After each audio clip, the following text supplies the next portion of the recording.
call the October 21st City Council Workshop to order. We'll take a motion to set the agenda, but I believe we have one addition to that, which I think everyone received an email about, which is to add the call for the special meeting of D4 interviews to the end of the agenda. So I would entertain a motion to set the agenda, adding that as item D5.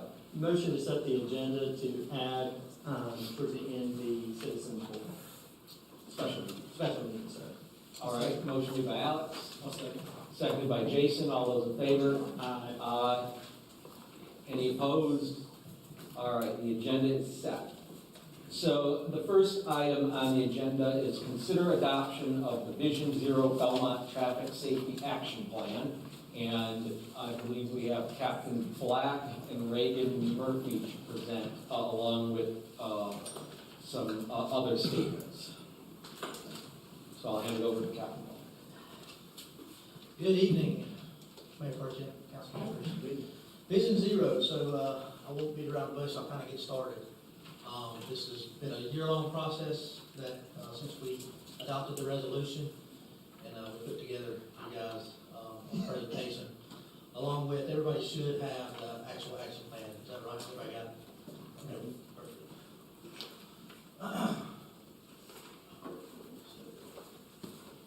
All right, so what is Vision Zero? Vision Zero originating in Sweden in 1997. It's a traffic safety approach focused on eliminating traffic deaths and serious injuries while improving access to safe, sustainable, equitable mobility for everyone.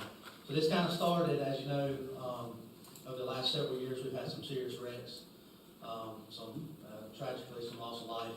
So that's what kind of spurred this movement. So the communities that have Vision Zero in North Carolina specifically, I won't read them all, but Charlotte, Davidson, Durham, Greenville, Raleigh, Wilmington, they've all adopted this program of Vision Zero. So setting zero as the only acceptable target, Vision Zero sends a strong message.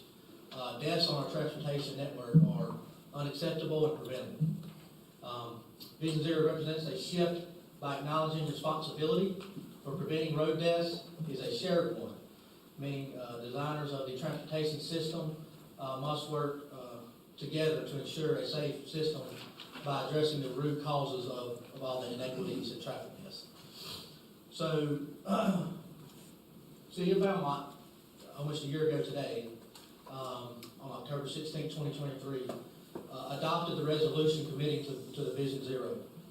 This policy expresses the city's commitment to eliminating all traffic fatalities and traffic-related severe injuries on Belmont streets by 2030. So some of the key elements to the Vision Zero, Belmont's Vision Zero commitment is we were using a lot of data-driven approach to identify the problem areas, prioritizing equity-focused community engagement of diverse stakeholders to design and implement a transportation system that provides safe, healthy, and equitable mobility for all. So that's kind of what our vision was going forward. So establishing Vision Zero is a priority for us in Belmont. And creating a Vision Zero task force of senior city officials, a lot of who are here today, to develop an action plan for achieving the goals of Vision Zero through equity-focused strategies that establish safe speeds, create safe streets, and improve safety culture and collaboration. So why are we wanting to do that in Belmont? So this slide here kind of gives you a couple of stats over the last several years since 2019 till May of this year. We had a little over 3,000 accidents in Belmont on the streets. Almost 600 involved minor injuries. 11 of those were fatal, and 21 involved were serious wrecks. So from 2019 to now, 36 pedestrians and bicyclists were involved in traffic accidents. Of those 36, 25 pedestrians involved, 6 of the pedestrians were killed and 5 sustained serious injuries. So that's, it's not good. Like any number greater than 1 is not good. But it just goes to show, person versus car, it doesn't always work out well for the person. So when a pedestrian is hit, this is a little stat from North Carolina Vision Zero. When a pedestrian gets hit by a vehicle traveling at 20 miles an hour, 9 out of 10 of those potentially have a chance of surviving. When you increase the speed by 10, when they're hit at 30 miles an hour, it cuts it in half, 5 out of 10. And then when you go up to 40 miles an hour, it's 1 out of 10. You know, we have a lot of streets in Belmont that the speed limit is greater than 40. 40's, 35 usually the average speed on most streets. So you're talking the average speed if somebody gets hit is almost 1 out of 10. So as a community, it is our responsibility to eliminate traffic deaths for all who share City of Belmont streets by 2030.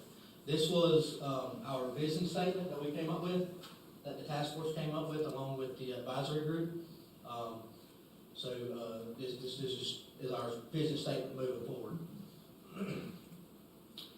So after we formed the task force, we started coming up with guiding principles moving forward. We came up with 6. And the first one is traffic deaths and severe injuries are preventable and unacceptable, especially those involving pedestrians, cyclists, and other vulnerable road users. Protecting human lives takes priority over all objects of the transportation system, and safety on our streets is everyone's responsibility. The transportation system must be designed so that mistakes are not fatal. Traffic safety solutions must be collaborative, interdisciplinary, equitable, and data-driven. Belmont must continue to educate the community on pedestrian safety and safe operation of all motor vehicles. And the last one is our community is accountable for implementing the Vision Zero action plan, measuring the performance, and responding accordingly. So this next slide kind of gives you a look at how Belmont has grown over the last several years since 2018. So in 2018, we had roughly 11,000 population. As of 2023, we have over 15,000. I'm sure if you pull that number now, it's probably over 16, I would imagine. And that just goes to show you we've increased 31.8% over since 2018. That's how much Belmont has grown. And you compare that with the county in North Carolina, that's a big jump. So with more people, obviously, more users on the road, more houses, more businesses, all those things increase from increased population. So after we had formed the task force group, which is comprised of a lot of the city staff, we formed a Vision Zero advisory group. Now this group consisted of stakeholders within the community, business owners, and things like that, and a lot of who are here today as well. We're actually here from a couple of them. But this advisory group was to get feedback from the community, direct feedback from the community. So they helped in assisting with the development of the action plan.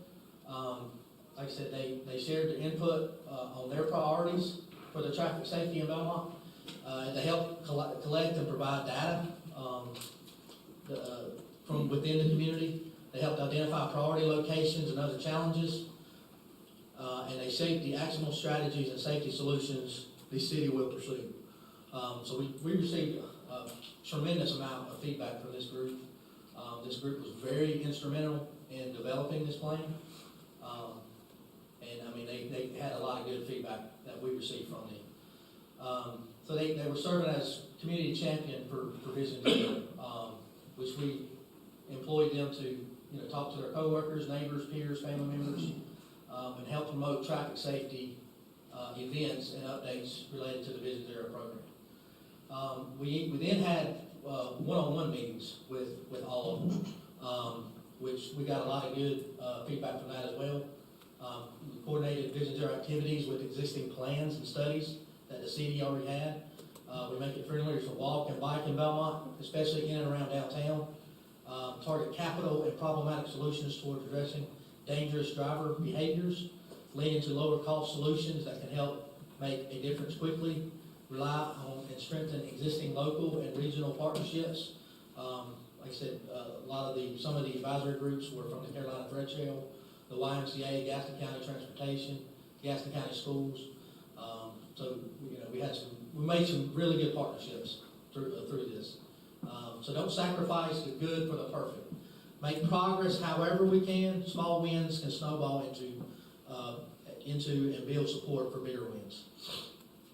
So we had 3 emphasis areas that we kind of focused on to help guide and develop our strategies throughout this plan. The first emphasis areas was we wanted to protect the vulnerable road users and promoting walkability throughout Belmont, which that includes pedestrians and cyclists, the elderly, young drivers, and sensitive land uses like parks. Anything near a school was kind of on our priority list. So the second emphasis area was cultivating driver alertness and accountability. So addressing a lot of the distracted driver and DWIs. I'm sorry, it says DUIs, it should say DWIs. I'll make sure that gets corrected. But addressing the distracted driving, which you'll see later on when we dive into the crash analysis, a little bit more about that. Promoting a culture of safety and accountability among drivers, and targeted enforcement and traffic calming devices. And the last emphasis area is we wanted to reduce turning conflicts, improving signal timing and phasing, and improving pedestrian and bicycle infrastructure at signalized intersections. So those 3 kind of key emphasis areas is what we kind of focused on when we're developing this. And so with that, we're going to get we'll dive right into the crash analysis, and I'll let Reagan take over from here. Thanks, Captain Black, and thank you, Mayor Pro Tem and Council, for hearing us tonight. And before I dive in, I just want to quickly thank you all for your vision and leadership in recognizing that every person deserves to travel safely on our city streets, and initiating our commitment to Vision Zero. As Captain Black mentioned, we're poised to become one of the first 20 Vision Zero communities in the state of North Carolina, and help lead the charge both locally, regionally, and statewide on traffic safety.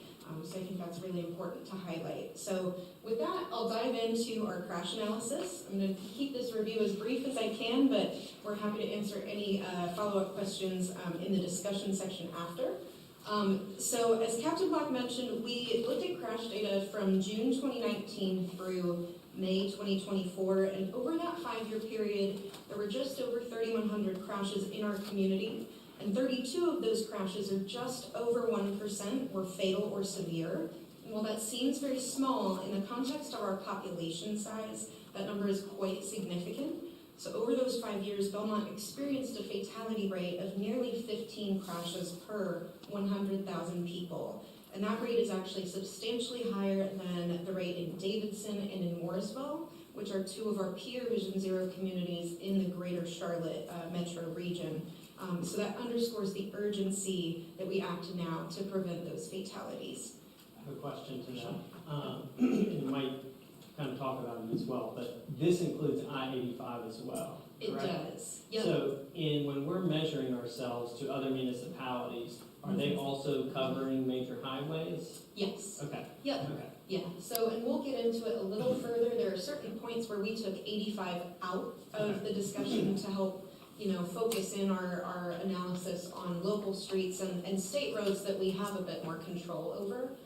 And that's consistent with how some of those peer communities did their analysis as well. So these maps show crash locations. We've got crash density and locations of all our crashes on the left, and then the locations of fatal severe crashes on the right. And Councilman Zoots, as you just called out, we see very high concentrations along I-85 and Wilkinson Boulevard, where we would expect to see because we have the highest traffic volumes, but we also see high rates of crashes along Park Street, Keener Boulevard, Central Avenue, Catawba Street, and Hickory Grove Road, just to name a few.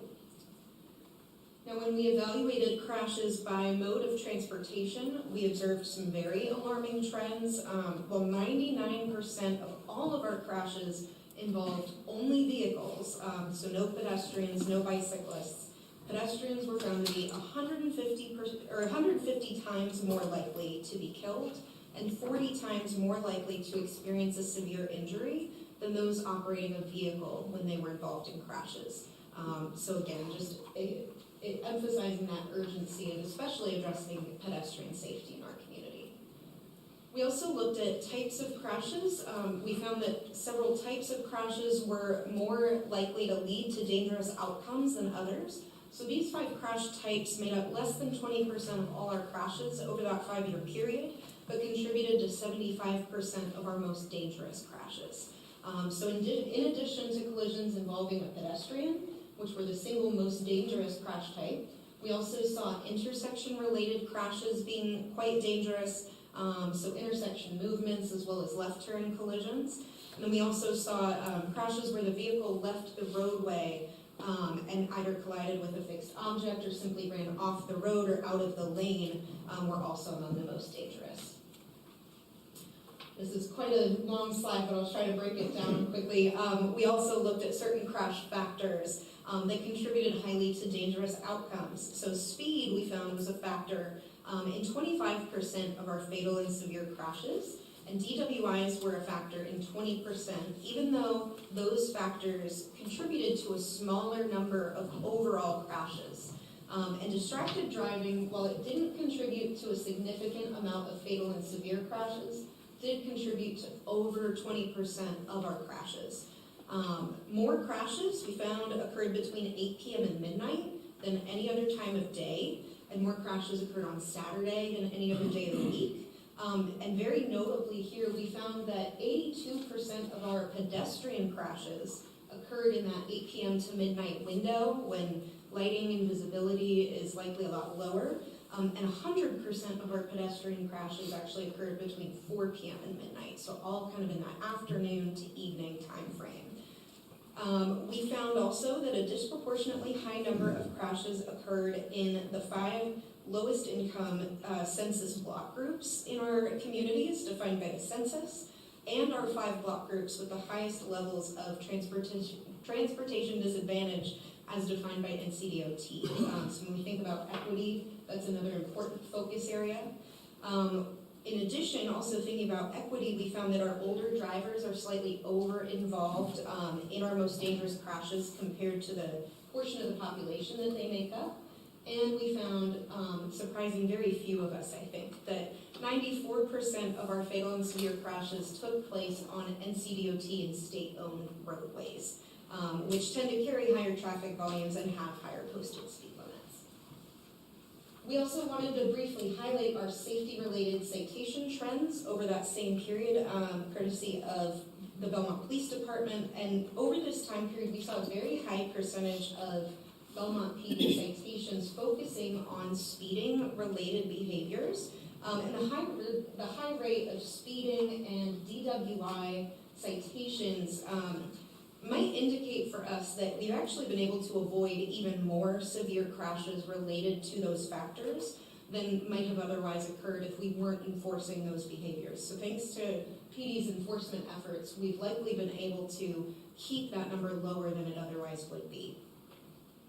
So as Captain Black mentioned, our crash analysis led us to these 3 critical focus areas for the Safety Action Plan, and these 3 areas helped us identify safety improvements as well as programs and policies that can help us reduce fatalities and severe injuries on our road network. So through our analysis, we also identified what's called a high injury network for our city. These are the top 15 most dangerous road corridors and the 15 most dangerous intersections within our planning area. So we first identified the top 15 for each of those categories based on crash statistics. We looked not just at the rate of crashes, but the rate of crashes per mile, per 1,000 vehicles and traffic volume to account for the number of vehicles that are passing through each of these roadways. And then we prioritized the corridors and intersections based on a scoring system that was informed by our advisory group.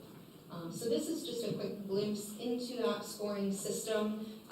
Again, happy to come back. I know I'm going pretty quickly here, but happy to answer any more detailed questions about this at the end. But we considered crash severity within the immediate proximity or along the corridor, crashes involving pedestrians and cyclists, roadway characteristics along the corridor or at the intersection, proximity to schools and parks, proximity to our equity areas based on low income and based on NCDOT's transportation disadvantage measure, and also whether there are related recommendations in our existing plans and studies, such as the 2023 pedestrian master plan. So these are the, sure. Sorry, could you go back a few slides to that bar graph? I think you were talking about the contributing factors to, that one, Yep. the citation trends. Mhm. And you were talking about this year to date so far in 2024, obviously that's much lower than any of the previous 5 or 6 years. Right. And you were attributing that to stronger enforcement, I think you said, is that where you? For 2024, or? Year to date? So, the reason that 2024 is lower is because I believe this data was pulled in May, April summer. or May. Oh, okay. So it's just less So it of wasn't the even like full the first year. 3 quarters? Exactly, yeah. Okay. So that's right. I thought we were So, still trending to be yeah. 25% less. Right, that would Okay. be awesome if we needed to enforce less. Yeah, no, I think the key takeaway here is those bigger blue sections and light blue sections are the speeding related citations. So even in 2024, where we had less data to go on, we still see speeding related citations making up a majority of PD's enforcement that's related to traffic safety. And so I think PD is doing a really good job so far enforcing speed to help avoid some of those really severe crashes. Thank you. Yeah, no problem. So these are our 15 high injury network intersections and our 15 high injury network corridors. As I mentioned before, so we excluded I-85 from this analysis, but I-85 alone accounted for 37% of our crashes across the study area, as well as 31% of our fatal and severe crashes. So of the remainder, our road segments accounted for 60% of all crashes, which is about 95% of those that didn't occur on 85, and 59% of fatal or disabling crashes. And similarly, the intersections account for 21% of all crashes, but that goes up a bit when you take out 85, and 6% of fatal or disabling crashes. And those are in order of incidents? So these are ranked based on this prioritization score that we Okay. used. Yep. So we used a 40-point score to give a score based on these factors and characteristics to each of the intersections and the corridors. And so that's how we ranked them. So I believe, for example, Park Street was actually the highest, it had the highest rate of crashes per mile per traffic volume of all 15, and that was actually even above I-85 when you factor in traffic volumes.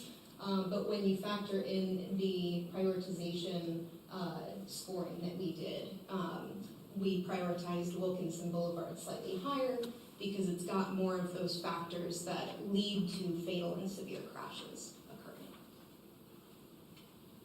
Any other questions about the high injury network? Okay. So as part of our plan, we also, and part of our planning system, we heard from our advisory group and our staff on the task force that it's really critical that we identify how this plan overlaps with and supports our ongoing plans, our capital improvement projects, and our identified roadway priorities that we've heard from the community are critical. So to do this, we included 10 project opportunities that are either already funded, planned, or in discussions and coincide with the high injury network. So these projects represent some of our most immediate chances to advocate for the inclusion of traffic safety improvements and you know, treatments that will address some of those behaviors or some of those collision patterns that tend to lead to dangerous, fatal, and severe crashes within the high injury network. So just a couple quick examples of a few of those projects, and all 10 are detailed in the action plan.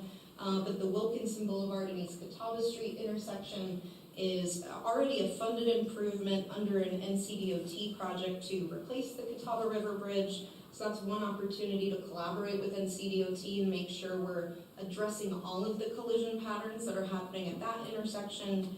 Another example is the South Point Road corridor by the middle school and the high school. So from Nixon Road and R.L. Stowe Road down to Bellwood. There are some ongoing discussions with NCDOT about how to make the signals on that section of South Point Road safer and more efficient.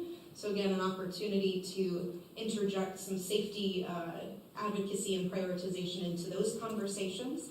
And there's also discussion around pedestrian improvements throughout the corridor and on some of those adjacent streets like Nixon Road to make our students safer as they're navigating to and from school. And then finally, Keener Boulevard in the vicinity of Page Primary is another key location that rose to the top through our conversations with the advisory group to help make it safer for students and families to navigate Parkdale, Ewing, and R.L. Stowe to get to and from that school.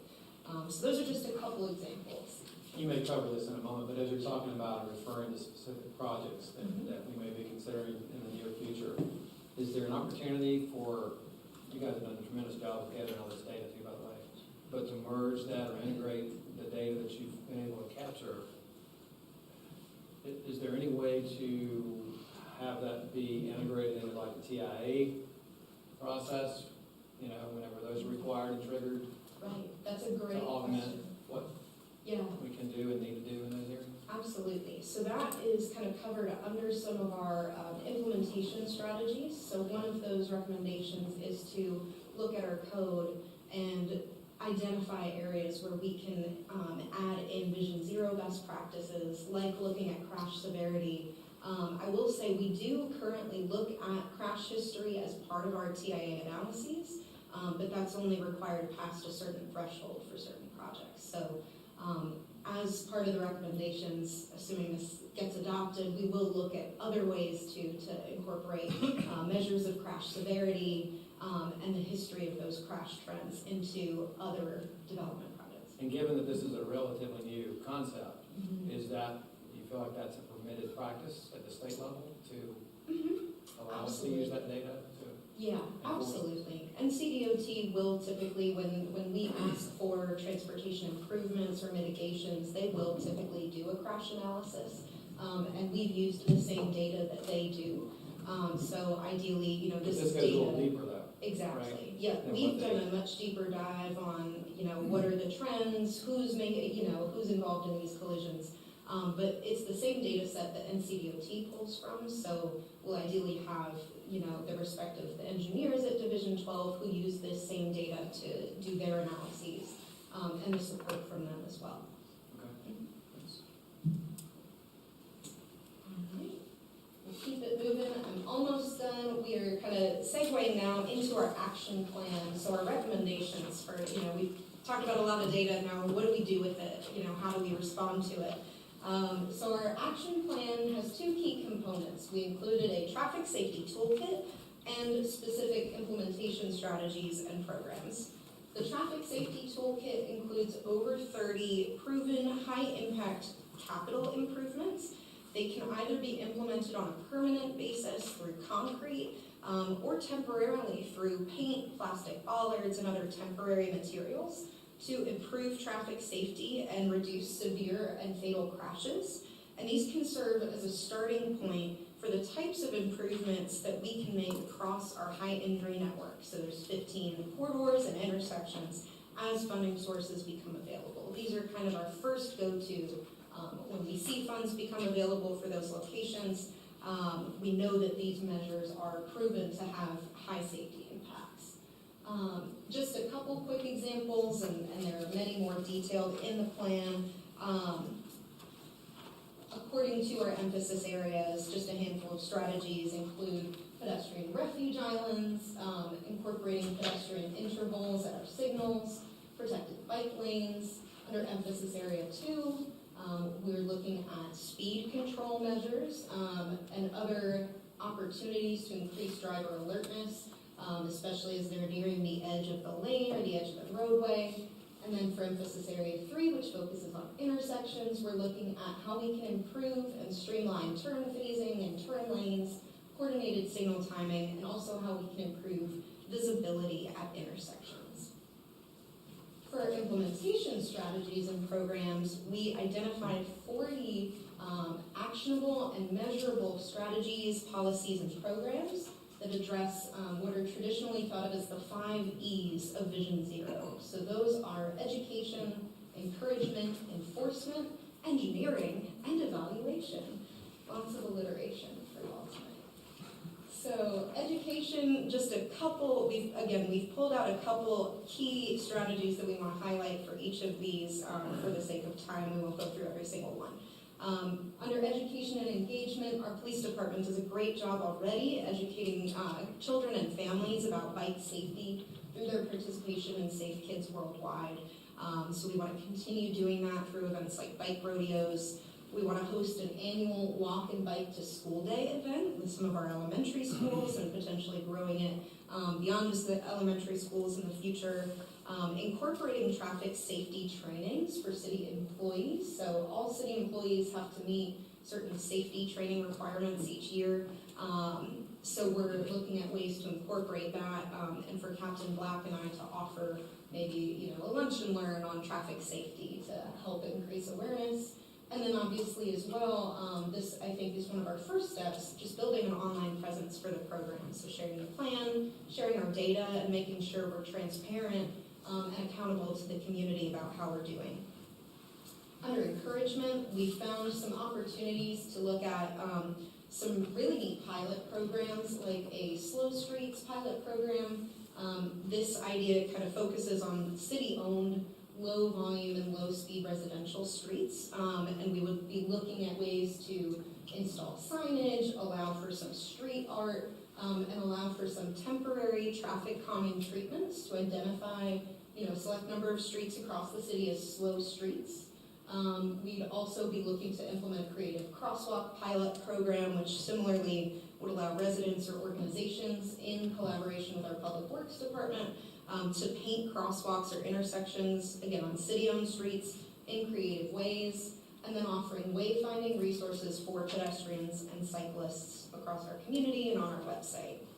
For enforcement, we want to continue, the police department's doing a great job supporting the Governor's Highway Safety Program and their regular enforcement campaigns. So campaigns you've probably seen like Booze It and Lose It or Click It or Ticket, very catchy. But very important enforcement measures as well. So we want to elevate that as much as we can, promote those enforcement campaigns online and at in-person events when we can, and then continue our enforcement on speeding, DWIs, and distracted driving. For engineering, we want to continue coordinating with those critical partners we talked about earlier, both to advance our currently funded projects and then to advocate for more funding as they become available, more funds as they become available in the future.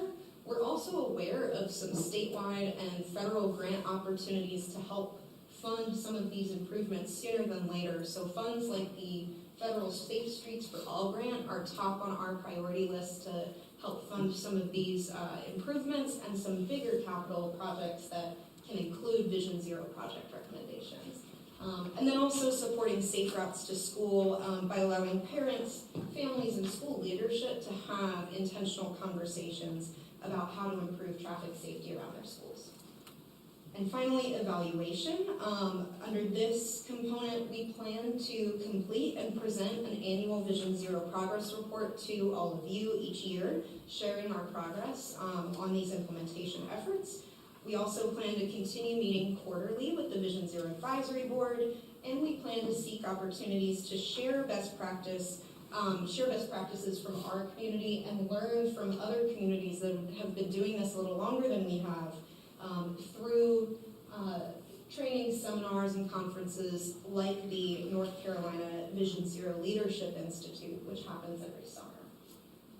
So with all of that being said, as we look forward from tonight, we look to, in the immediate term, I think, publish the action plan and, like I said, make sure the community is aware of what we found through this analysis and also what we plan to do about it.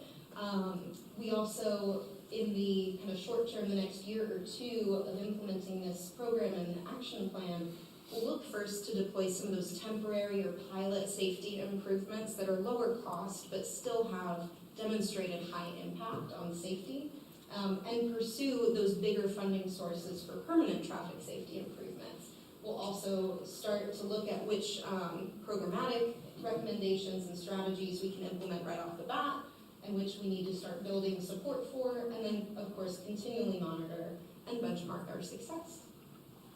And so with that, I want to thank you all so much for your time, for listening to myself and Captain Black. And at this time, before we open it up to questions, we'd like to welcome up two of our advisory group members. So I'll invite up Ashton Lamb of Carolina Thread Trail and Taylor Scott of the Belmont Transportation Advisory Committee, just to share their thoughts briefly. Thank you. Thank you.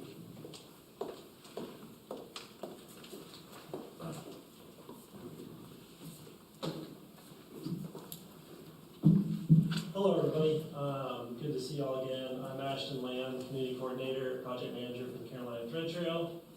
I'm also one of your closest to being a resident as you can. I live just by Belmont, the new Belmont Middle School, just to the south. So I'm right on the line of the city limits of Belmont, but I'm not quite a resident. So I'm kind of, I have a Belmont address, but not a Belmont resident. But I have a really strong passion for this community.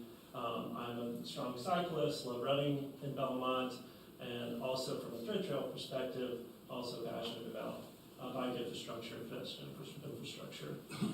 So I just want to say thank you all so much for encouraging implementation of the Vision Zero plan, and I really think that from Belmont, from the size of this community, that you all are, I believe, would be the smallest municipality in the Charlotte region to adopt such a plan, so kudos to you all for leading the effort. I just want to say 5 reasons why I think that the Vision Zero process is really critical, and why I think that you should continue to move forward with this committee. So it already includes a lot of the hard work that you've done on the Carolina Thread Trail, your greenways, your sidewalks and infrastructure, and all your previous plans. Kind of pulls all those together and creates one comprehensive, strong committee that kind of looks at all these different perspectives. I think it's a great way to bring your partnership and collaboration with your community, your partners, and most importantly with your police department to encourage strong safety efforts, to change bad bike pedestrian behavior. I think we could all, if we had enough time, go through and talk about what are some of the bad bike pedestrian behaviors that you see on a daily basis, including crossing at a not in a crosswalk, cyclists not wearing a helmet, people not wearing bike lights, all these things that are small ways that we can make moving in our community outside of the vehicles more safe.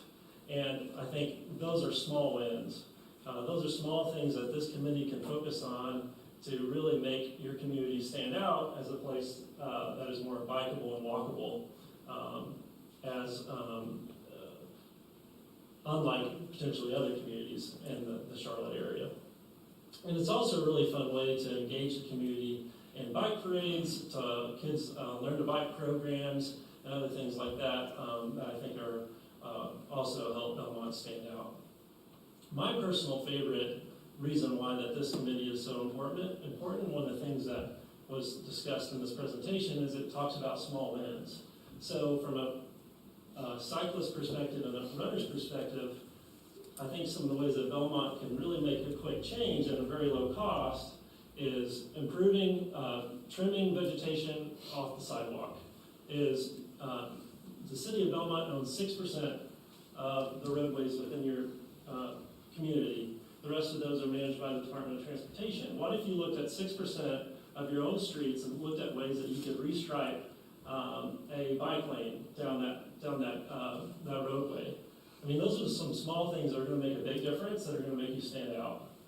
So with all that, I just appreciate you all looking at ways to continue to make Belmont one of the best walkable, livable communities in the Charlotte region, and that still maintains your character, and from a resident's perspective, makes it easier for me and my family to get downtown, to get to the local parks, and I just think it's a great thing. So I've enjoyed serving on the advisory committee and look forward to continuing that. So thank you all so much. Thank you.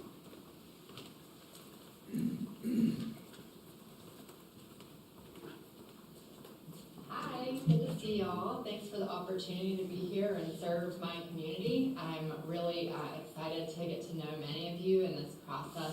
I serve on the Transportation Advisory Committee. My name is Taylor Scott, if we haven't met directly yet. I've been reflecting a lot on what's brought me here. My background is a child-oriented researcher, and so it kind of helps me to sort of bring back, like, how do I come back to the well of like my own personal mission? Why am I here? I joked at a PTO meeting recently because I was talking about the bond. I was like, how is transportation on the school agenda right now? It's because of student safety, and that's what really brought me here in the first place. About a year ago, when the child got hit by a car on Keener Boulevard, I started a petition that got 300 signatures in 3 days, and that was because people also agreed that we need to protect student safety and we need to improve our infrastructure near schools. And I actually live in Stowe Point, which is right by Page, and it's also sandwiched on that troublesome intersection near ISI. And so we all feel the strains in our own lives in different ways, but what I want to continue to like reiterate, at least to myself and whenever I have the microphone, is that it's also about how we improve the quality of life for our residents and keep people safe. So I think about also the importance of this plan because I mentioned I'm a researcher. I love data. That's what we're doing. We're using data in this process to help us think about what's the most strategic investment. We're not made out of money. We can't decide how to make all of our roads better tomorrow, but we can try to use data to guide our strategic action in ways that allow us to be most cost efficient. And I think that that's honestly the finance piece is, I believe, one of the reasons why council felt motivated to bring me into this role is because I do have grants experience. I'm really motivated to work with our city leadership to figure out how we can apply for a federal grant. I think that, between the bond and grants and advocacy at different levels of government, that we need a comprehensive approach to bringing it together. I'm really grateful for the small wins approach in this model because it does take time for those resources to become available, and it also takes time to implement even when the money's in hand. And so I think that I'm just really excited to see how this moves forward, and I really appreciate the opportunity to be able to be here with you guys today. Thanks. Thank you. So we've heard the presentation, we've heard from several committee members. Before we move on, are there any additional questions for either Captain Black or Reagan regarding their presentation? I'm not too sure who it would be primarily for, and I think this is great. How do we ensure that NCDOT stays at the table with this? Because we can measure this, we can add what we can to the state roads, but a lot of these kind of more critical roads are state roads. And we see, let me use Park, for example. You're going up to I-85 where all those retail businesses are. There's tons of crashes in that area from just what I've seen. I don't know the data, I don't have the data in front of me. At the end of the day, what, as the city, can we do as opposed to obviously putting more patrolmen, looking at kind of watching the area a little bit more, but ultimately NCDOT needs to provide funds to improve that intersection or that roadway. So I guess for me, I think this is great for us to continue to measure ourselves, and hopefully we can continue to get better. But we also need NCDOT at the table as well if we want to truly get to this Vision Zero type of vision, I guess. So that's kind of where my thought. You're 100% correct. I think one of the ways we're going to do that is collaborating with our Transportation Advisory Committee. We meet quarterly with NCDOT. A lot of the members that are on the task force and the advisory group are part of that committee as well. That was done strategically because we wanted that connection with NCDOT to make those things. So I think that's one of the ways we hold their feet to the fire. Yeah, because we do need to hold them accountable, because I know when I was on the MPO, it was said at one time by Randy Gates that NCDOT will prioritize funding based off of injuries or death or stuff like that. And it's so backwards. We should be proactive, and I understand that the pot isn't just endless with funds, and that's what kind of dictates the projects, but I guess I get really passionate and frustrated with NCDOT because we can avoid some of this stuff if we start putting our best foot forward. And that's why I want to make sure we're holding them accountable just as we're holding ourselves accountable to this. Because you guys can only do so much, and you guys are doing a great job, our staff and the police and fire and public works and everybody, but NCDOT has to be a partner in this as well. So, That's usually always part of our agenda every quarter. Right. Is we do have the Vision Zero topic on our agenda too. Right. And now we've got a lot more teeth to do it, a lot more data Yeah, to bring absolutely. forward with them. I appreciate it. That's all I have. Any other questions? Not a question, I just want to commend you all that participated in this. I know when Chief Falls and Captain Black brought this forward about a year ago, I thought it was a fantastic idea. And I know we're kind of a leader in the state, at least in terms of being some of the early entrants and participants in this statewide. I just want to commend you guys for the time and effort you poured into this, and our volunteers as well, for taking time out of your days and all the commitments you made to see this through. So I think it's going to be a great thing for us. Thank you. Yes, thank you. Agreed, and this is a very well documented, well written, well put together plan. Yes. So we certainly appreciate that and the effort and talent that was required to produce this. So if there's nothing further, I believe the action that we are being asked to take is to adopt formally this safety action plan. So at this time, I would entertain a motion to adopt the Vision Zero Belmont Safety Action Plan. I'll make a motion to adopt the Vision Zero Belmont Traffic Safety Action Plan. Second. Motion made by Jason, seconded by Alex. All those in favor? Aye. Any opposed? It passes unanimously.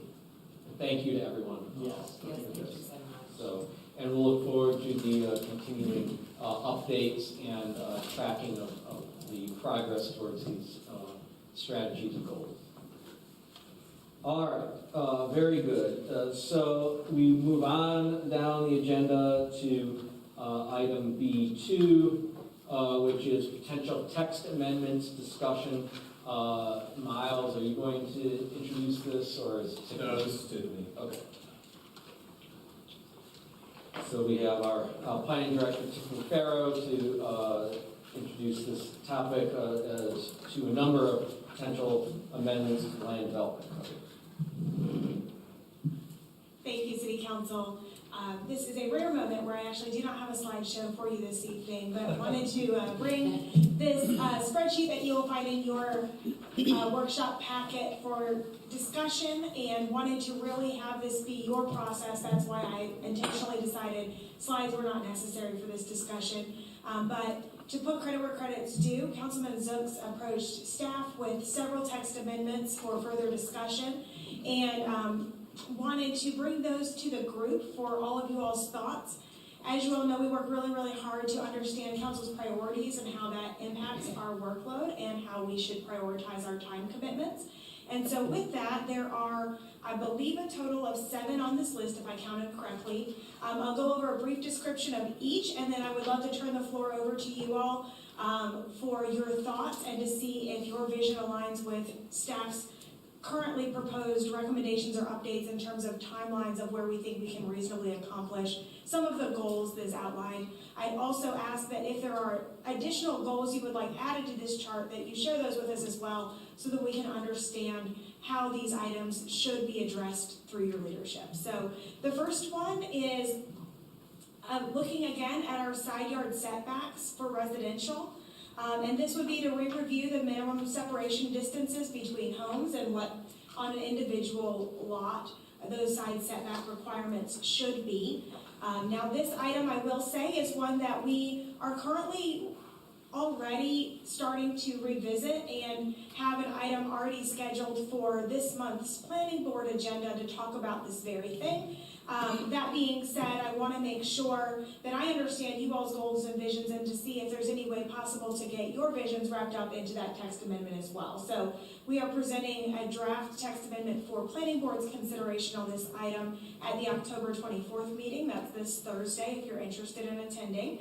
And the initial driver for that text amendment that's going before planning board was related to the setbacks on infill lots specifically, although the way that the proposed language reads does apply to have one unified set of side setback requirements for all lots to make sure that we can provide additional transparency and clarity for all parties as to what those would be. So the recommendation here from staff is that you consider the text amendment that's currently drafted for planning board's review on October 24th, and that would come before you on November 4th, and then let staff know if there's any adjustments that you see needed to that text amendment, or if you feel that another one would be warranted to address things that might not have been covered in that proposal.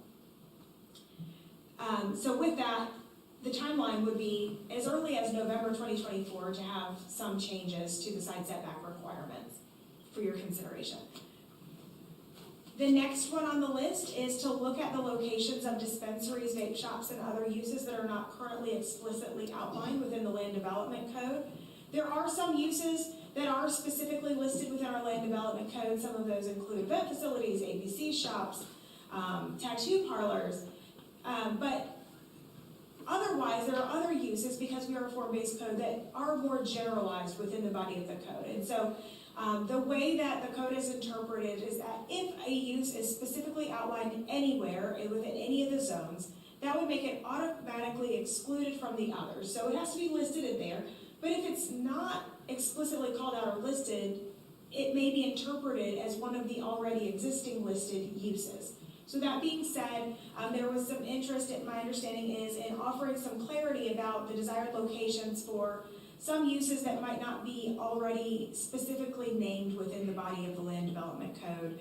The ones that we had heard about were dispensaries and vape shops, but there may be more that are on you all's radar that you've heard some question about here recently. So looking for some guidance on that.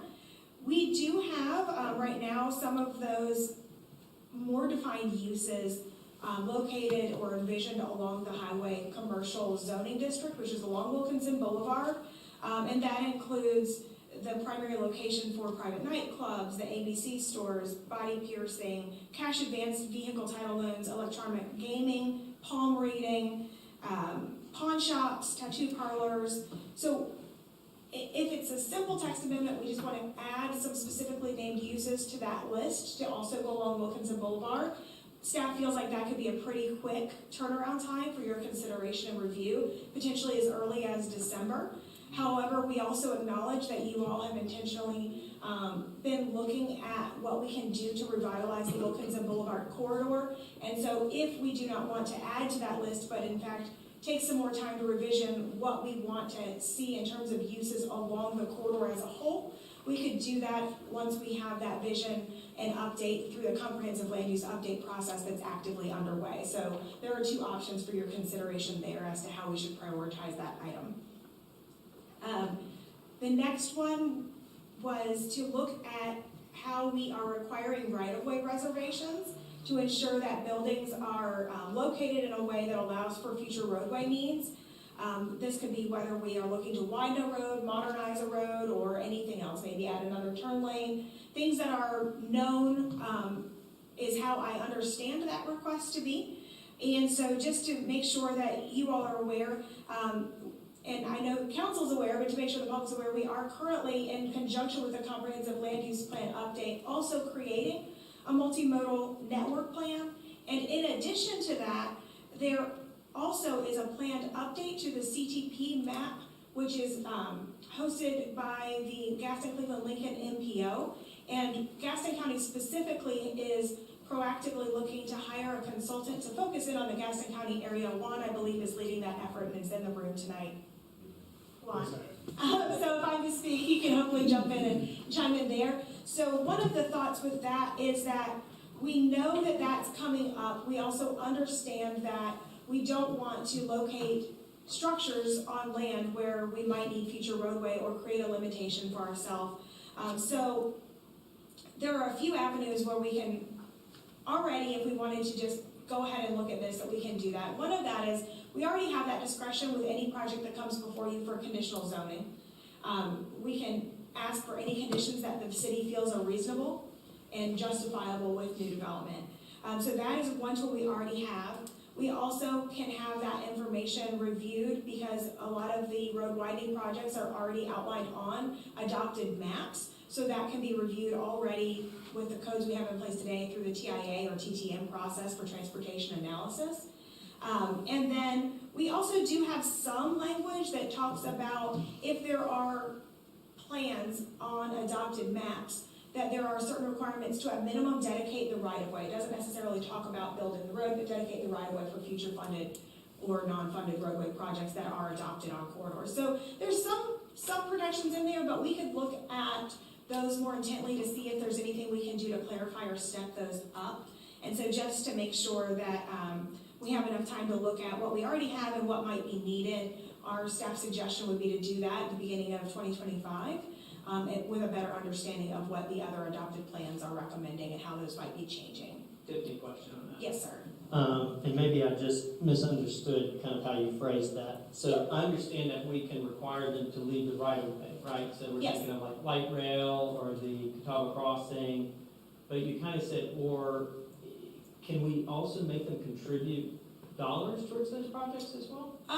So that I would mean, depend on the project, I Okay. believe, and where it is. So if it was going to be, and I'll need to research this, but my initial thought on this is that if it's a project that is going to require them to mitigate it, right? So if their project is demanding a traffic volume, then we can ask them to contribute towards that.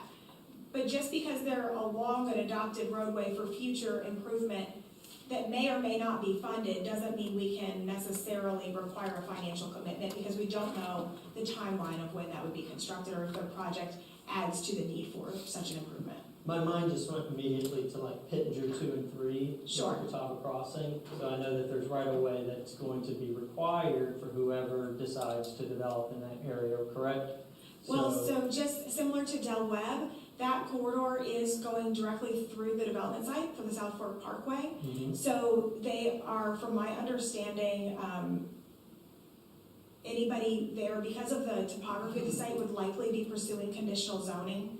With conditional zoning, in order to provide better access and safety for that piece of property, it's been planning's direction, as well as I believe city council's direction, that the roadway would need to be actually installed in order to make sure that emergency services can properly serve any new homes on that piece of Well- property, as well as that it's consistent with adopted maps. I think you're talking about two different things. You're talking about the South Fork Parkway. Yes. I think Alex is asking Catawba about Crossing. Catawba Crossing. Oh, Catawba Crossings, yes. So that right-of-way reservation, you're talking about, could we make them build the Catawba Crossing? Or contribute. Or contribute. So I would need to look into that. My initial reading of that is no, but I don't want to say that for sure without looking into it. The reason why is right now I don't even know what it's so high level, I don't know what the financial estimate of that is, or we haven't North of 600. Yeah, we haven't really learned because of the multiple entities regulating that, whether or not that project is gonna be a committed project or moving forward, or what the timeline of that would be. I think it would be still prudent, just, and I'm not trying to get off topic, just to double check that. Sure. Right? Because, again, I do know, and it is significant, right? You have to have significant funds to kind of grease the wheels for NCDOT to kind of prioritize a project. But Pittenger 2 and 3 is an extremely large tract of land in Belmont, and that's gonna be a very large development one day, potentially, if it does come. So I would imagine they would probably have deep pockets for such a project, so. That's an interesting, good point, and, kind of along the lines of trying to be more proactive going forward with some of these text amendments. I mean, I think hopefully we might realize that in our lifetimes, but, I mean, Just anything we can to do. put it forward, I mean, I think that's something that could have benefited the River District on the Charlotte side. Yeah. I mean, they could have alone probably paid for the, Well, the bridge. They were planning to participate, Yeah. but we'll see. Sorry. No problem, and alongside of that, I'll make a note to check with that. And the other thing is, if we're going to do a payment in lieu or something, I'll also check with finance on how long we can hold those funds Yeah. if we choose to accept them for that purpose. Not to get sidetracked, I wasn't sure if you were gonna take questions individually on these or wait until the end, but, It's your meeting, so whatever your preference is. well, then if that's the case, I just wanted to ask a quick question, for my own edification about the previous category, on specific uses and whether or not we wanted to move those to the highway corridor. Do we have the ability to exclude uses you need to tell uses, you need to give them at least one place to go. So you can't say that there are certain uses that you do not desire within your community. You have to say, okay, well, I'm aware that they may like to locate, and I can design a spot for them to locate, or tell them where they should be looking, and give them certain parameters, but we can't just outright prohibit the use. And there can be legal issues where there are challenges that you haven't outright prohibited it, but you've made it practically impossible to, because it'll be like, well, you can't build, within, right, or you can't build this within 1,000 feet of a school, church, government building, and there's no place in the community that fits that. Yeah, even though you didn't say they're completely prohibited, Yeah. so, yeah. All right, thanks. No problem. Okay, so I will stop there. There's 7. So are there any questions on the first 3 before we move on Well, to I the think next? let's, maybe we can focus, as you go through them, if there's a specific thing about that particular item that we don't understand, we can ask, like Jason said, for his edification, and then when we get through all of them, we can talk more about big picture, like timing, is this, the direction we want to go, more holistically. But if as we go, if anyone's confused about something, or doesn't understand or would like clarification, feel free to ask. But let's save sort of the big picture stuff until we get through all of them, and then we'll see where we go from there. Works for me? So with the first item then, the side yard setbacks, right now, it's set at 12 feet, right, minimum? That is correct. So it can be allocated towards one side or the other, for a total Of 20 of 12 feet. But that's for major development, for new development. That's right. Infill has this averaging, so it takes an Exactly. average of whatever the So radius 6 is. and 6. No, so like if the average, within this circle, within if the average side setback is, let's say, I don't know, half an acre or something like that, then it has to be a half an acre or something like that in between the houses. Is that correct? But at least Right. it's- So it's a block or 300 feet, whichever is less. I thought it was whichever was more. Well, in different places in the ordinance, it flip-flops back and forth. So it depends on what you're building and, Well, then that might be a good reason to have a text so it's not clear. And one of the challenges that we faced, and one of the main drivers for our department bringing this before we even knew it was on council's radar, was with the infill lot specifically, it makes it very challenging if somebody is exploring a new lot for development and they call our department and they say, hey, can you just tell me what the side setbacks for that lot would be?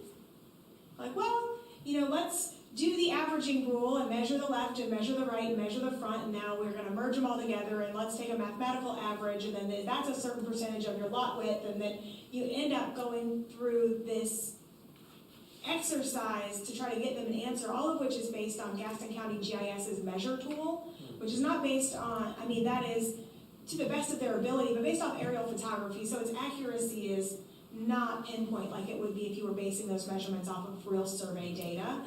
So it can be subjective in terms of that, and so with that, we'd like to offer our community and developers, as well as the neighbors who are next to those lots, more transparency and clarity as to what the expectation would be for the next one going in their community. Okay, I feel like that needs some more discussion.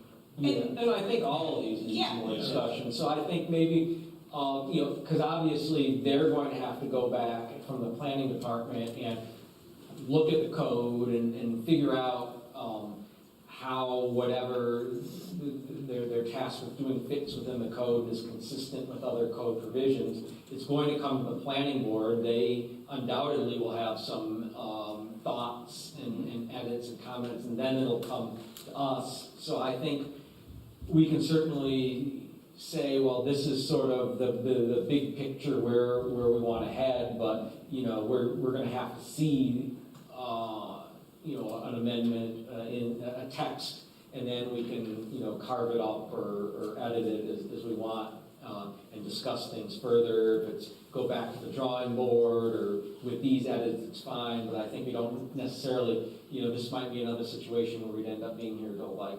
9:30 or something. So let's try and keep it big picture, knowing that it's going to be a process, and in due course we will see text that we can edit and work with as we see fit.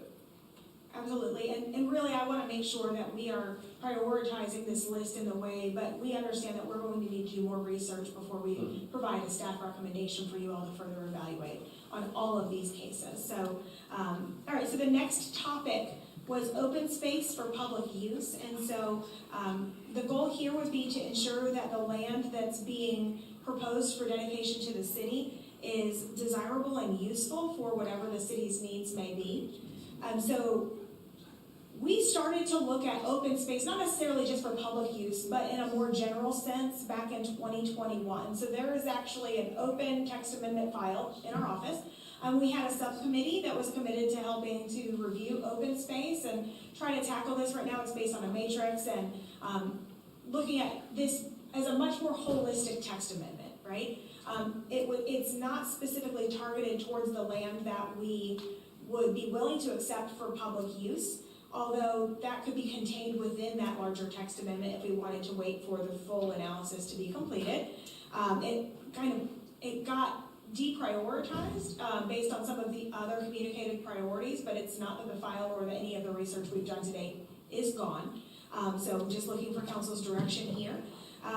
As it comes to open space, one of the things that I'll mention is that our ordinance doesn't require anyone to dedicate open space to the city unless it's something that we bring up as a discussion because it's within another adopted plan, i.e. the Parks and Rec master plan says, there's an envisioned park at this specific location, right? So in all of these cases, it's not something where it would be done administratively, that land would be gifted to the city without some city input as to whether or not the city council would be wanting to accept that piece of property.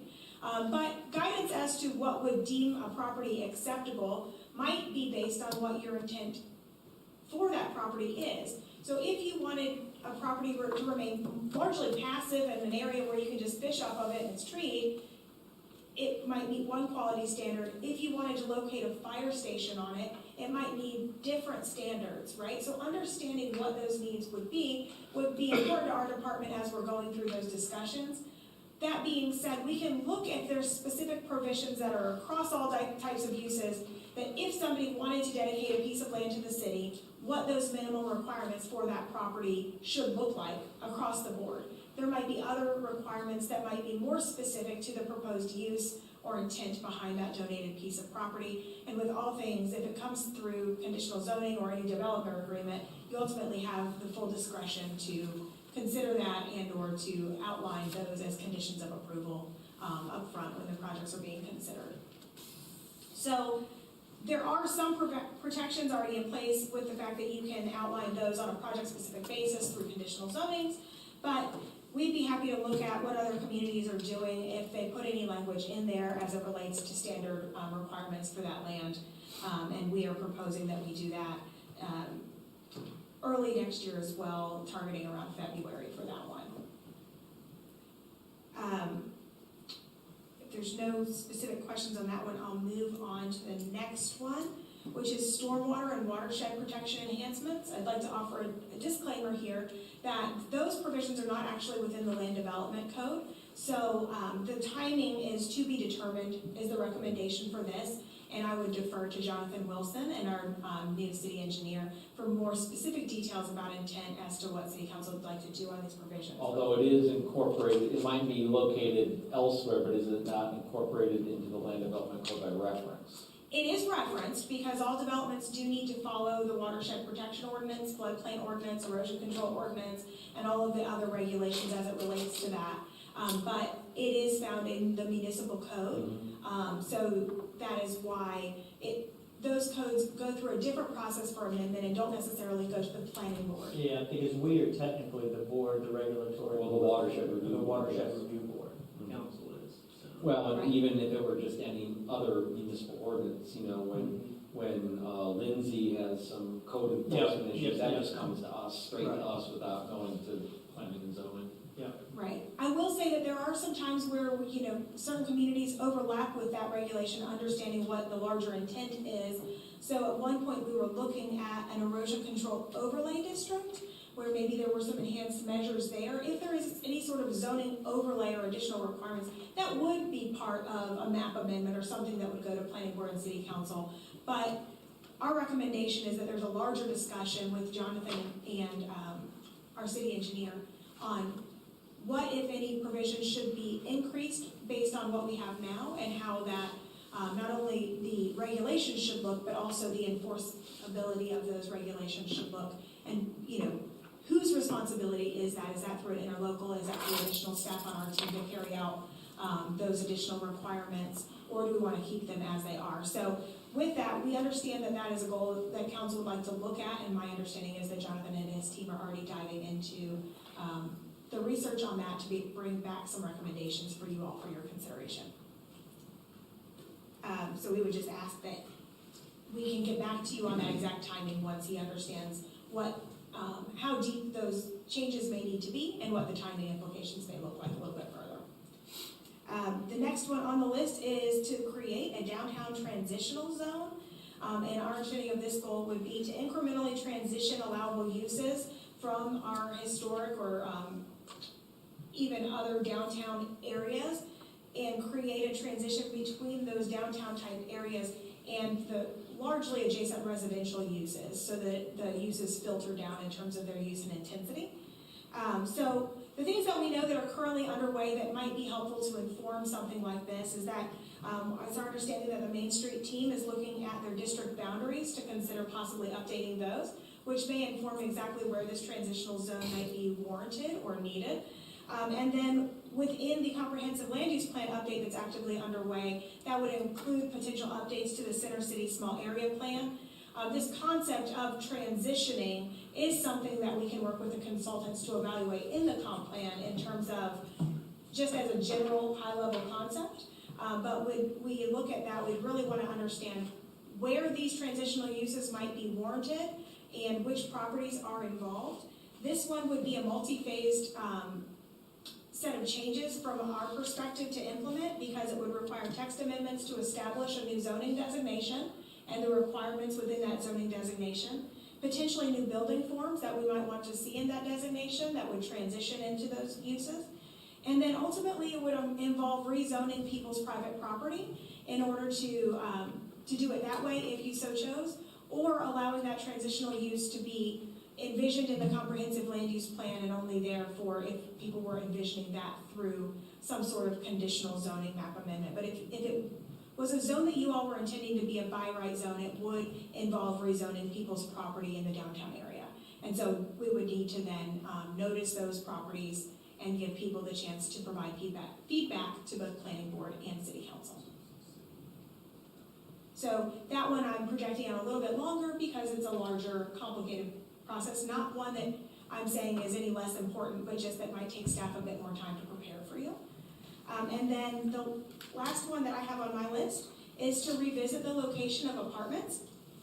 So we've revisited this one several times, and I just wanted to make sure, I know we've had some council changes, and the community may not know all of the narrative as to how this one has evolved. So the first time that this one was revisited when I was here was text amendment 2020.07, and this was to look at primarily utilizing conditional zoning for any project that involves multifamily.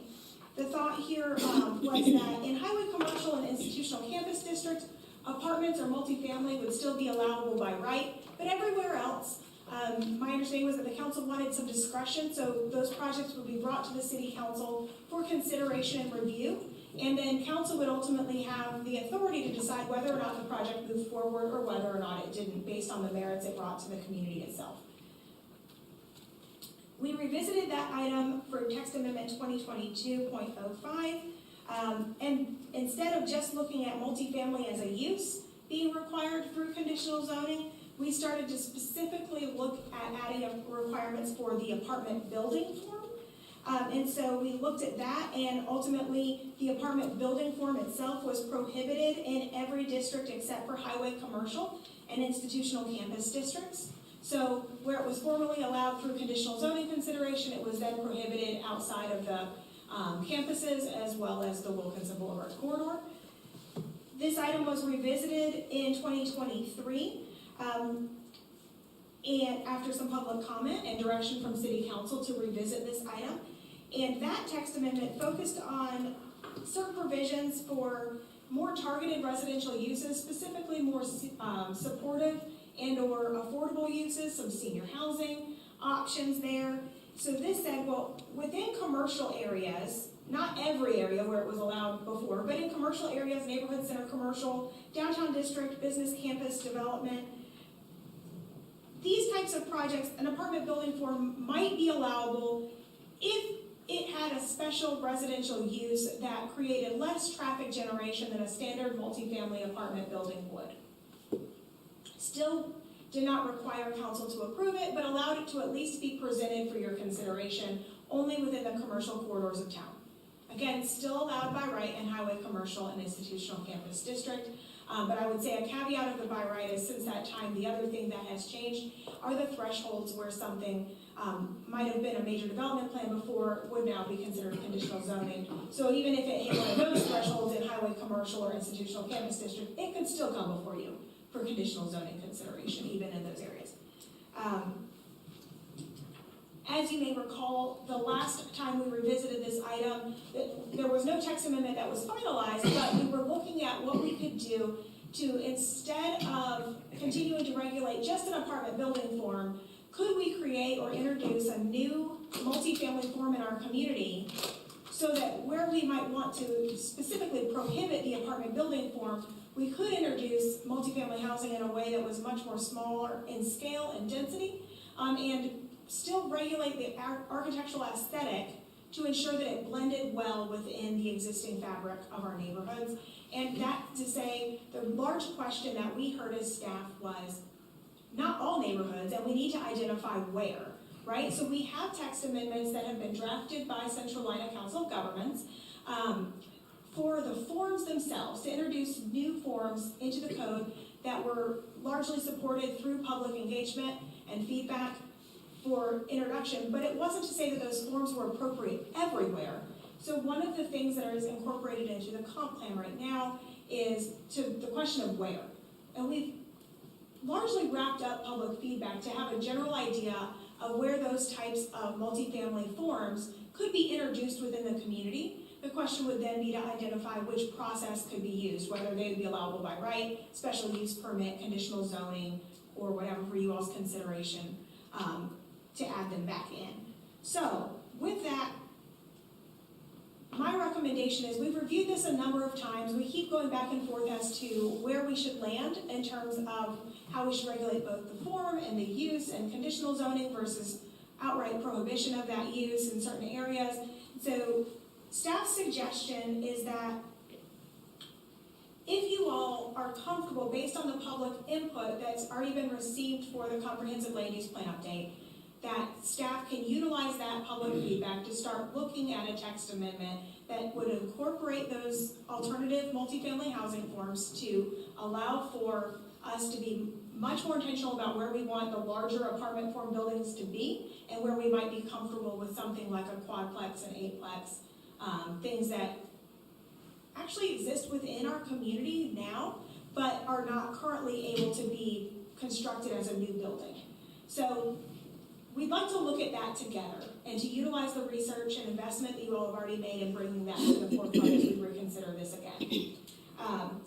We also know that there are potential opportunities for some grant funds or some partnerships to help with hiring a consultant to look at this work if we need to do that in a much more intentional and deep dive kind of way. We've already done that some, so it's not to say that that would be needed, but depending on what your actual goals are here for whether it's the apartment building form or multifamily in general, making sure that we can get it right this time. And we understand codes are ever evolving things and sometimes there's no way to get it right, but it would be our goal that instead of continuing to revisit this item, we find a solution that takes into consideration the community's needs, the practical realities, and concerns that we have as it relates to infrastructure, as well as what we want for the future of our community. So my recommendation is that we take a little bit longer, be intentional here, look at July 2025, when our goal is that we would have the comp plan update presented for your consideration and know what the community's vision is as it relates to a text amendment. And then we could probably do some incremental changes at that time, We also have heard and staff supports council's desire to update the land development code as a whole following the comprehensive land use plan update. That we know that has not been budgeted yet because it hasn't been presented in a budget for your consideration yet. But we know that some of these changes are much more widespread. It's not just one text change. So we would ask that if we wanted to do something more comprehensive in nature, that we do that in conjunction with updating the full land development code. So with that, that's staff's recommendation. Certainly would love to hear your thoughts and your priorities and make sure that we're all on the same page as we move this forward. Thank you. You're welcome. So I guess now we can focus more holistically, and I would, we don't have to solve these issues all today. I asked, and I don't want to steal Alex's thunder, but as Tiffany alluded, Alex had suggested these, and I think this discussion is more so that we are all aware of what Alex has proposed, and that there's consensus as opposed to from the body. And so we don't necessarily need to solve all these issues today. The text amendments will come, but maybe if we're all focusing on the big picture, are we fine with these topics, with the general timeline that's been proposed? Those types of things can be discussed today. That's what I was gonna ask, like, what is priority, Alex, like, in us as a whole? Because I know the apartment is not until Yeah, I think. fall of 2026. I think for me, and I think we all have to be conscious of, our staff's availability too. Oh, for And first of all, I want to thank Tiffany, Miles, Kevin. I mean, me, Miles, and Kevin kind of met, and we were able to brainstorm, and I really appreciate the input that I got from both Kevin and Miles, and of course Tiffany and team for drafting this stuff. This is, of course, stuff that's been kind of kicked around for quite some time. Some of this stuff was actually kind of things that we had talked about, with Richard and stuff previously, that he wanted to kind of see come through as well. And I think these are overall good things for Belmont, but that's my opinion. And to Jim's point, overall tonight is understanding if the majority of council would also be interested in seeing this stuff move forward. And then obviously, Miles, correct me if I'm wrong, but maybe also looking at the timeline to see if the timeline fits the council schedule. The one for me that sticks out, and Tiffany's correct, and Jim will probably say a comment to this. We've looked at this a few times with the apartment complex. It's hard to get the right answer, and I think, we've gone back and forth from banning them, prohibiting them to just a corridor, to then making the adjustments that we see today. Again, from my personal opinion, as I've kind of looked at it more and thought about it, I'm not opposed to keeping it at the Wilkinson Boulevard, but that's my opinion. Again, I can't dictate that for everyone else, and obviously a majority council needs to come to a consensus on that.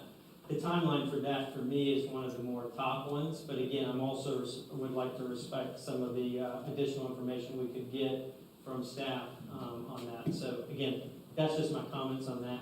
The other ones, the side setback, as Tiffany said, that's kind of low-bearing fruit, but keep in mind, it's two separate. You've got the master development, or large developments, where you see kind of that mandatory, the 12-foot minimums in between, and then you have the infill, which you get the averaging approach. Now, I think the averaging approach up here makes sense, because if you're doing an infill in an area where you've got larger lots, you want it to complement the area. As opposed to just filling in multiple houses, and then you got something on half an acre, and then you've got something on something way less. So it makes sense to me, but we also have to be cognizant of kind of how can we calculate that, and what's the best path forward for that. Just kind of commentary on the dispensaries, vape shop. Dispensaries, I know, are not currently legal, right, in North Carolina at this time, but this is something that we talk about. And just for for everyone's, for those of you playing along at home, what is being dispensed at these dispensaries? Marijuana of some sort. Yes, okay, thank you. I just wanted to be, so that everyone is aware of that. I think this is something we can do to get proactive. Something for me would also be kind of the CBD. When I think of our Main Street and our downtown corridors, I'm thinking of these as family-friendly places that we're trying to attract people to. And again, previous councils had the vision of trying to exclude nightclubs, tattoo parlors, and things like that. Not saying I'm against it, but there's a place for those. And I think, sometimes you can look at Gastonia, Belmont, and do some of the comparisons. And I can say that I'm from Gastonia. But that's kind of the thought process behind that. The right-of-way for, particularly for the roads, this was something that kind of dawned on me when we did the bus tour. Because when we're traveling, let's take South Point Road, you look at ISI, you look at Chick-fil-A, and some of these new buildings that are being constructed. What we've done is really limit ourselves. Now, there's a path forward, right? It's going to be tight, but you can do it. But what we've really done is we've set future councils up for failure when we don't account for this stuff right now. And So you're that- right, it compromised safety. Absolutely. I mean, we talked about it at Vision Zero earlier tonight. The stormwater watershed protection, timing TBD on this for me, again, just trying to give some rationale. I think this one is pretty important. I mean, I think most of us or some of us went down to Poplar Street and to talk to some of the folks from the recent developments that they've kind of experienced with some of the water runoff that they've seen and the erosion and stuff like that. I mean, we're going to start seeing more infill. I mean, right, large development, that's important, particularly Pittenger 2 and 3, that's on the South Fork River. South Fork River is critical right now, continues to get filled in. So we don't have a developer that's right now lined up. And we also have a moratorium of 30 months or so that we can catch up for these types of text amendments to get it right.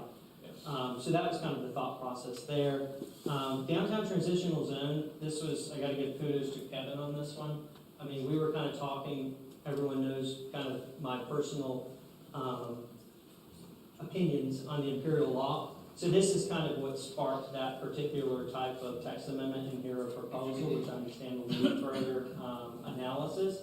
But it's something that, again, we need to positively add things to our community that reflect it. And again, I know for me, I try to really hone in on trying to zone in on trying to keep that small town charm. So again, that's kind of what sparked this. And again, Kevin was really kind of instrumental in coming up with that transitional idea as opposed to just hard steps. And on that topic, did I hear you say that there is a team, I think you referred to it as, that is looking at potentially redrawing the downtown perimeter? Main Street. I would defer to Cassidy for more information on that, but I do want to make sure that planning is working in conjunction with our other departments and not overstepping. I thought we might have discussed it at all these meetings run together, but it was basically adding a couple blocks to the downtown, what's considered the Main Street district, to include the old middle school and some other areas that would just put everything, The Ford Center. the Ford Center, things like that. What I gathered tonight, I thought, was not necessarily expanding the Main Street perimeter or footprint, but actually developing these transition zones Yes. to refer to. Yeah. Instead of going directly from residential to downtown, that you would have sort of an intermediate. Yeah. That's a good point. That is a good point, because I think they're almost kind of two work streams. The Main Street program wants to expand the boundaries to the middle school and the Ford Center because they want to be a part of activating that facility, which makes sense. The middle school, once that does get activated, we want to have a seat at the table to try to facilitate any type of partnerships that we could potentially have. Maybe within those districtings, you almost have like a gray area within it. So here's the outer boundary, and then it comes in here. And in between that area, I'm just speaking out loud, is that transitional? Well, It's more but for yeah. zoning as opposed to Main Street. Right, that's That's the what I'm trying to point, get is at. that Yeah. these Main Street districts, that's separate from the land Yes. development. That doesn't have anything to do with the zoning, that has something to do with the purview of the Main Street district. The zoning is a separate. More downtown district or whatever. Yeah, there is a downtown zone. district in the land development code, but that is not coextensive, that doesn't have anything to do necessarily with what is in the Main Street district, for that program. Have you seen a similar practice with other municipalities perhaps that have or are introducing these transitional zones to their downtown? So I'm going to be honest, this is not what I've researched in depth right now.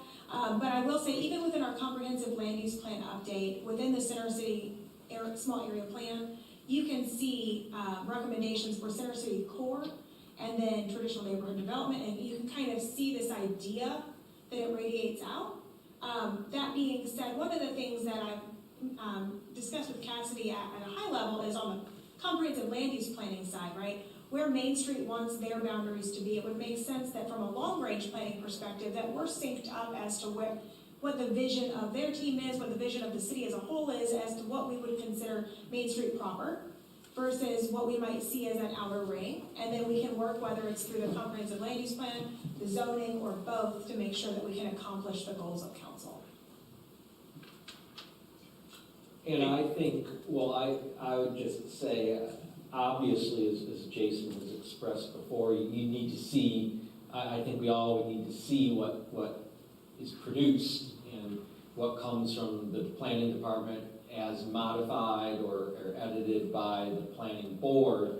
I'm not opposed to any of these topics. Obviously, I'd have to see what is actually ultimately proposed in black and white before I could decide whether I'm going. But I see nothing wrong with any of these topics, and let's see what we come up with, and let's see how it goes.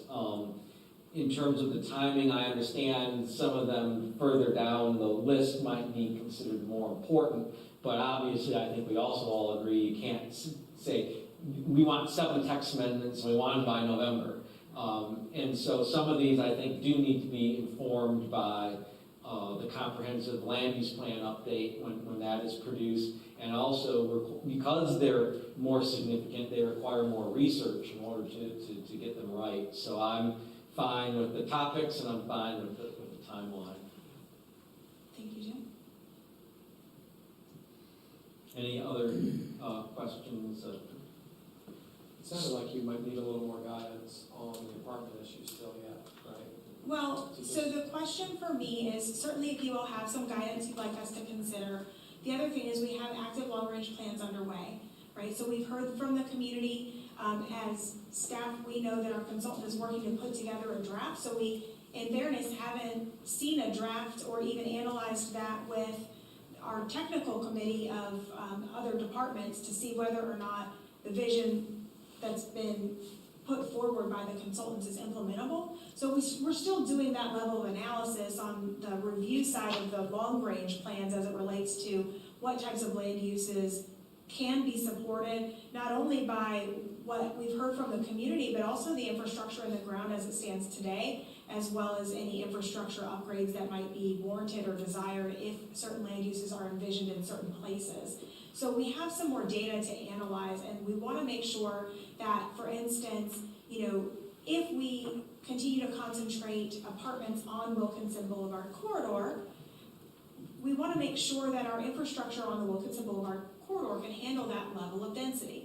If it can't, then we'll need to come back before you and have another discussion and revisit that topic, right? But we just don't know yet, and so we just want to make sure that we have the time to get that data before we revisit that text amendment again, in fairness, just so that we can hopefully try to get it a little bit closer to right this time. That makes a lot of sense. And I'm comfortable with it, to Jim's point that he alluded to, and Tiffany mentioned, ultimately, these types of building forms come to us conditionally. So council does have the ultimate authority when it comes to these types of proposals. But again, I think, the controversy and kind of different opinions behind it, I want to see something solidified as to this area you can have it, this area you can't, because that's just how my thought process works, but not to speak for everyone. I would think, regardless of how we ultimately come down, something with a little bit more clarity as to what we have. Agreed. Me and you talked about it. It is complex. I mean, there is a level of complexity to the existing, what we have existently. And I will say one other thing that is not included here, that we have talked about, because I think it's on a separate track, the electronic signs that we talked about a few meetings ago. That, I believe, is coming to us in November. That's correct. But that's not among, that's a separate track. This is... Me, Miles, and Kevin did talk about the signage, and I decided to keep it off because they are doing staff is doing their own thing with that right. So that's coming, but it's on a different track. But I would say on both of those, if you're interested, those agendas on planning board are posted with staff's draft text amendment, so if you'd like to see what's being proposed both for the setbacks as well as for the electronic variable message board signs, those are now active and online. Solid set. So I think there's not necessarily a motion that needs to be made. I think the action that we're being asked to take is just to provide direction to staff. Are we fine with proceeding with all of these? Are we fine with the timeline? Is there any, is there anything else besides dispensaries and whatnot that we might want to include in that text amendment? I think we've discussed our sort of direction or whatever direction we're capable of giving with the apartments at this time. So any further direction, or are we good with this spreadsheet as it stands? Sorry, Jim, the last thing, and that's where I'm done. With the stormwater watershed, I know the timing is TBD, but I mean, do we have like a ballpark when we can maybe have those conversations? Because I do kind of pinpoint that one as a pretty important one, particularly because of some of the more recent events that have been happening. I think our city engineer just started working on this last week. It was her first week of employment, so I know that she is on it right now. I would say that within 2 months, Jonathan, are you thinking we could have it back within 2 months? I think so, yes. Information? Just something that's realistic. I don't want to push y'all against a huge deadline on Yeah, it, but we really have to look at it to make sure that we know how to enforce it. Can we enforce it? If we can't, then what will the budget implication be? And so Right. we're looking at it from those angles there. If we had to hire somebody else to actually go out to enforce it, what would the cost be to us? And but we're also looking at it holistically as like what we talked about, right? Is it another silt fence that, you know what I mean? It's like stuff that the actual builder could do as well. yeah, it could be like a double layer silt fence versus the turbidity meter that texts you on your phone when the turbidity's too high and you have to send somebody out, that kind of thing. So yeah, we're looking at it to see if we can implement what is written currently, then what can we implement? Yeah. And it's also a discussion with the county because they enforce erosion control measures. I'm done. Okay. So are we comfortable with this and how we're going to proceed? Yep. Okay. Much appreciated. Thank you so much for doing this out. And you're comfortable with the direction? Yeah, the only clarification, I'm not trying to keep you guys here too long, I just want to make sure, so on the dispensaries, just because it's coming up sooner, so some of these other ones I might have points of clarity that I need to ask on, but are you all direction to add it to the list that's on highway commercial, like the others, or would you like us to wait on that one until we understand the implications of the economic development study underway? I think put it to highway commercial if you have to have it. But let me put point of clarification. That does include CBD stuff as well, right? I'm not a professional. I wrote in it this down. stuff. So the question I will work with Parks on is, if somebody sells a product that happens to contain CBD, but it's not the holistic intent of their shop, wanting to make sure that we understand what that is versus what a full CBD shop is. Because we don't normally get into the weeds of regulating the specific products somebody can carry in their store if they carry more than one. No But pun we do intended. understand there are some stores that are targeted. Yeah. I think that's appropriate, just because if the interpretation is that if you don't call it out, it's available, it can be anywhere. If you call it out, it's wherever it's specifically called Right. out and nowhere else, I think. So then I would like to see Yeah. CBD called out as well. Right. Okay, I will do that. If everyone else. I don't. That's All all. right. Thank you. Thank you. All right, very good. Moving along, item B3, Belmont paving project.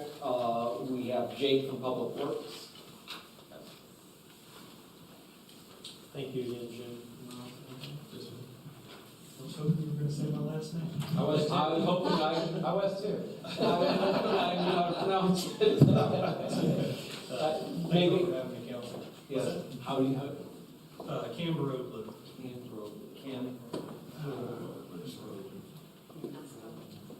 that was JK. Jake from Public Works. JK my whole life. All right, off we go. So I'm gonna bring a paving project to council today, our proposed paving project. the city of Belmont hasn't really done a full-scale paving project other than potholes, in several years. So, where we're at, $300,000 was approved in this year's operating budget for repaving, $100,000 was approved for sidewalk improvement. These are Powell bill funded items, not necessarily, I mean, it's tax dollars, but it's allocated from the state. By addressing current road conditions, we can reduce maintenance costs in the long run and provide a better driving experience for residents. Roughly, we spend in the neighborhood of $70,000 to $80,000 just in pothole repairs every year. So the less we can do of that, the more repaving we can do somewhere else and also spend money differently. City of Belmont is one of 508 municipalities that participate in the Powell Bill program. Last year, we received just over $500,000 in funding from the state. And again, there was $300 allocated in this year's budget for resurfacing and road repair. And that is separate from pothole repairs and stuff like that. There's a pretty distinct difference. So, point of clarification for me, because I'm new on the Powell Bill thing. The total amount the city received from the Powell Bill, I guess it was in '23, but that's that fiscal '24? That's what we received as of last year. So Powell Bill works a little different. Like, we got our first installment for '24, October 1. Okay. And then we'll get another one, I believe it's in January. So it's a little weird how it works, because the reporting is due like in July. There's 3 different reports that are done for them. So that is what we received in, well, fiscal year 20, last fiscal year, sorry. Yeah. That helps any. So the 300,000 that we're looking to possibly allocate to this paving project does come from the 507, is that right? Yes. Okay. 2023. Yeah. Okay. And then the other 70 to 80,000 that you're typically using for pothole repairs, that also comes out of the 507? Correct. Okay. And I will say, I mean, we have a pretty substantial Powell Bill fund right now, in the savings. So, I mean, don't look at it as we're spending 400,000 this year, or 470,000. While we also haven't done anything either. So it can accumulate. Correct. Up to Now- it's not like use it or lose it. Correct, now it does cap at a certain point. Yeah. So I believe, and I don't remember the exact wording, but basically if what you receive is out of so many years, what you've had saved, they start cutting funding. So if you don't use it, Correct. you don't get as much. You will eventually lose it. But it's not year over year, I guess. It's like a 10-year period, Yeah. basically. I think it's, the way it's written is a 10-year period, whatever year 10's allotment is, something to do with if you have that much saved up, it's. And is it We're not anticipated, is it anticipated that this is in perpetuity, that we get this from now on? With Yeah, you. we've been getting it, Yeah. but correct me if I'm wrong, Jim and Jay, weren't we at one point saving this and putting this back for the Julia repaving project? Because this was something that was, before my time on council, that was budgeted for now, right? Yeah, so, I mean, as far as the project goes, I don't know that there was anything necessarily earmarked for it. Okay. I'm trying to think of the last time we did a full-scale paving project, it might have been 2020, 2021. Yeah. We used to have like a $10 or $1 million paving Yeah, project. that's what I Yeah. remember. Yeah, there was a large paving project, maybe 3 or 4 years ago, I don't know the exact figure, but, exact dates, but, and that was for like $1 million, maybe over $1 million, and they used the Powell Bill funds to pay down the debt on the loan you got for $1 million. And the Powell Bill is based on like a gas tax. We have like a certain number of city maintained streets and a certain number of city maintained sidewalks. It's a calculation that goes into that, and the state pays you that gas tax back based on the formula. And so it's based on the number of streets that we maintain and the use it for, It has exclusionary Yeah. things, so like, you can't use it to, the crosswalks downtown, how we did the brick work with them, you can't use it for that.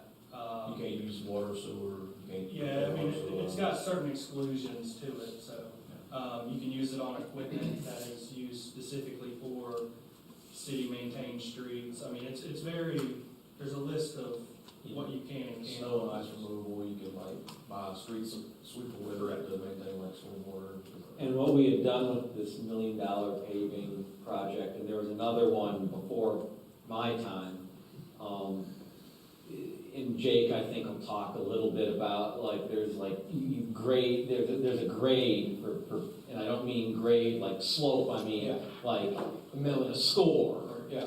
And, the higher the score, the better. Oh, right. So it's sort of like a grade like you'd see in school, like 90 is an A, 80 is a B, and we had a lot, or some that were in like the 20s and the 30s, and through these $1 million paving programs, we built, or we brought up everything that was below 50, we brought it up. And then I think we eventually took everything that was like under 60 and improved it. And so that's what, like our worst roads, that was what we were doing. And so we had improved a lot of the worst roads. And now I think that's why it's been a couple of years since we've really undertaken anything like that. We're not, Correct. we're not close to hitting that 10-year mark, right? Say that one more time? I think you discussed that 10 years that you have to spend X amount of dollars. We're not like pushing up against that. are we? No, we're nowhere near. Okay. I'll put it this way, I mean, we would basically have to save the money from the 60s to get to that. But you did say we're sitting on a pretty sizable. We are, we're right around, I want to say 1.3, Jared. About a little north of $1 million. So, I mean, which is good, but it also allows us to have, you know, if Poplar Street washes out, we can Yeah. repair it. And these projects are pretty expensive. Oh, yeah, sure. Correct. So, Paving is direct reflection of gas prices. I mean, just for perspective, the Julia Avenue project, I know we got one last thing that's looped in and fixed there, but what are we looking at all in ballpark on that project? That was right around 225, Okay. 225,000, 250, somewhere in that neighborhood. And that was with us skipping Right. a portion from Greenwood Yeah. to David, I believe. Right. So you're, you know, if you did the whole road, you'd be somewhere north of 300,000, well north. Is there a certain amount of reserve you have to keep in that fund? It doesn't say you have to. I would think that it would be a good idea to have a you know, pretty egg in there. that could be something, sorry not to get off tangent, but an opportunity for council to earmark, you know, a reserve requirement for future. Policy. Or policy, I should say, policy for future years, for future councils to set up. We did something similar, I did, Ryan and Jim and all of them did something similar with the debt ratio for the city of Belmont. This might be a good That opportunity. was actually a Doug Gad thing. Or Doug, oh wow, that was Doug, yeah, okay. Bringing some history into this. Yeah. But, yes, so, Sorry. oh, no, that's fine, but I know James here talked to us about a specific project to do this year, so we'll let you tell us about it. Yes, sir. So there are more options than just, you know, milling asphalt and, you know, coming back with an overlay. I spent, it was a 2-day class just learning about all the fun stuff you can do to asphalt. And these are kind of the 5 that are pretty common. So full depth reclamation is basically what happened at Belmont Central parking lot, where they took it down to base and started over. Roads that are in that category of doing things are usually below a 30 on the pavement condition survey, and extremely expensive. I mean, you're talking major construction, major delays to people's commute, stuff like that. Mill and fill is kind of like that middle of the road. You're gonna mill 2 inches to 4 inches of asphalt, get it back down, get it off that overlay, and start back with new asphalt. That's where, when you think of riding on the rough road like it was at Julia, that's a mill and fill. Edge milling and overlaying is very similar to the mill and fill. Instead of doing the whole road, you're gonna do from the curb. You're gonna start 2 inches deep and then taper, basically going towards the road. So could be a 2 foot to 4 foot wide edge mill, and it tapers back, which promotes a little bit of drainage because it recrounds the road a little bit. You don't get that awful bump on the low rider cars coming out of the driveway, anything like that. It's how it looks is kind of the same. So one of the newer things that I learned in that class was Cape Seal. And I'm going to skip it for just a second to go to the microsurfacing, because I did a bad job, sorry. Microsurfacing is going to, on roads that are like a 65 and up, you can do a microsurface, which is a polymer that has a granular to it. So it's bigger than sand, but it's not, rocks. And Sorry, can you give a little perspective on that grading you just mentioned, that's above a 65, like, what does that mean? so 100 is going to be a brand new road, no deformities to it, and depending on the types of deformities, the amount, the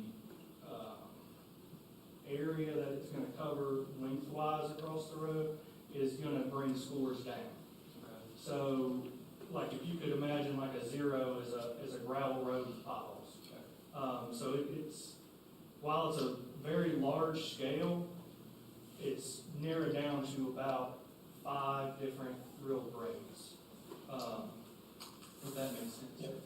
The microsurfacing though is going to have that polymer with the aggregate granular in it, and it basically kind of gets mopped on by a truck. Road looks new. The only thing with this and with Cape Seal is you don't see it often, and I would like to see it in our community like other places before we bring it in-house, so we're not just wasting money if it's not something that's, appealing. Cape Seal is a combination of the microsurfacing and a chip seal. So a chip seal is like the old country roads, tar, gravel, and they roll it in. So it's tar, gravel, roll it in, and then they come back with that microsurfacing. So they have, NCDOT 12 has started doing a lot of it on the back secondary roads. So I'd like to see what it looks like in a couple of years. Some, Wasn't up to par. Probably sand. yeah. Easy to say. I mean, I'd like, before we invest money that route, because while it is a little bit cheaper than edge milling and filling, it's not cheap enough to want to risk it, in my opinion. So the road candidates that I kind of looked for when we could do this were the edge mill and fill candidates. So again, what that's going to be is the 2 inches from the curb, gradually sloping towards the center of the road. The score that we're looking for with that pavement condition is going to be between a 50 and a 70. You can do it depending on, it can be a little lower than that if it's a certain type of road. You can do a point repair and stuff like that. And then you, of course, overlay over that, so they apply a tap coat and then 2 inches of asphalt, and it will be rolled in. It's pretty cost effective considering mill and fill and full depth reclamation. Can I just say something real quick? Speaking of candidates, I know that we try to ingrain this in our citizens' minds because I didn't understand it either. We complain about certain roads throughout our city, and we can control only what the city is responsible for. A lot of the roads are NCDOT, it's state roads, is that the correct verbiage? And we cannot, for example, South Point Road. I know that we're gonna have people saying, well, you've got this, but yet you did not fix South Point Road. Why have you not fixed South Point Road? Well, it's not a city-owned road, it's a state-owned road. And just for a plug, this is why the transportation bond is super important, because we don't wanna have to depend on these developments or approve these developments per se. And this is me, I'm a taxpaying citizen as well. We don't wanna have to depend on them building houses after houses after houses to fix these state-owned roads. If we wait on the state, we're never gonna get them done. But, I just think that, candidates for this money that we have right here is just for roads that are owned by our city. And that's why if we see a pothole, say at the intersection of Main and Central, which Park are state, Park, yes, that's Park Street. We can't send Public Works out. We have to put in a ticket with DOT to get DOT out to fix it. We can't plug that pothole or repave that intersection. So we've had that issue, why don't you go out there and plug the pothole? And it's like, the rain events we've had. Yeah. Contributed to that. It's just, anytime we have heavy rains, it's. Sorry, Just to be Jay. clear, Powell bill money is meant for municipal streets only. So going back to, even if we wanted to go and fix that, I can't use that funding for an NCDOT road. I wanted to be clear, because I know we have a lot of viewers that watch us that, will be curious. Trust me, we field the calls and we do a lot of requests on the NCDOT site as well. It's fortunate that we don't have that much road. NCDOT cuts a lot of roads through Belmont. But we do have some money, we learned that, and we do have some city roads that we can repave, and I bet you've got some in mind. Thank you. So when I was looking at this, I fielded, wanted to look at a lot of things, like how do we keep costs as low as possible? One way of doing that is keeping mobilization down. If there's an area that, contractor can set up, not have to set up, do work here, go a mile down the road, we save in mobilization, which is fairly expensive for them to be there for a day or two. So I wanted to look at okay, what neighborhoods would work for this?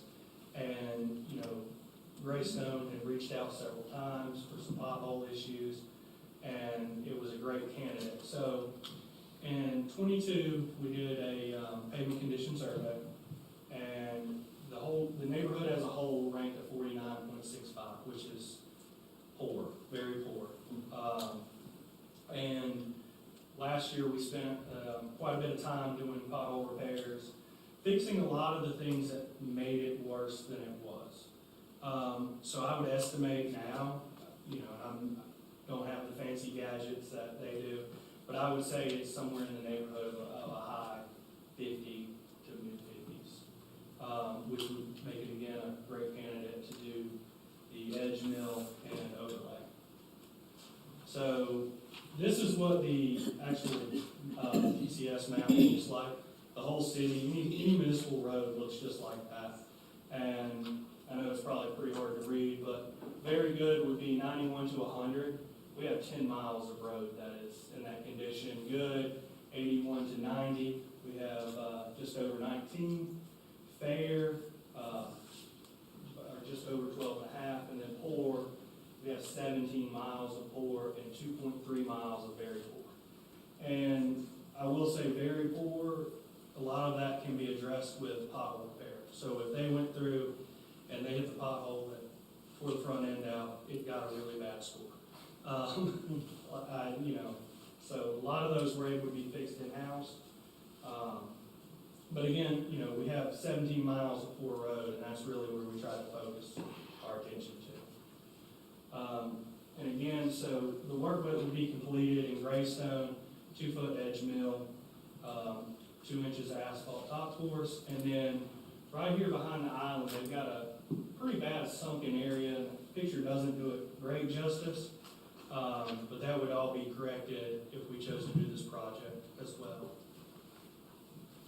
And then, so the next step is council selecting to move forward with this project. If you guys did select to move forward with this, we would put RFPs out for advertisement, 30 to 45 days, and then we do a bid opening, select the contractor, and then you guys would get to also approve the contract as well.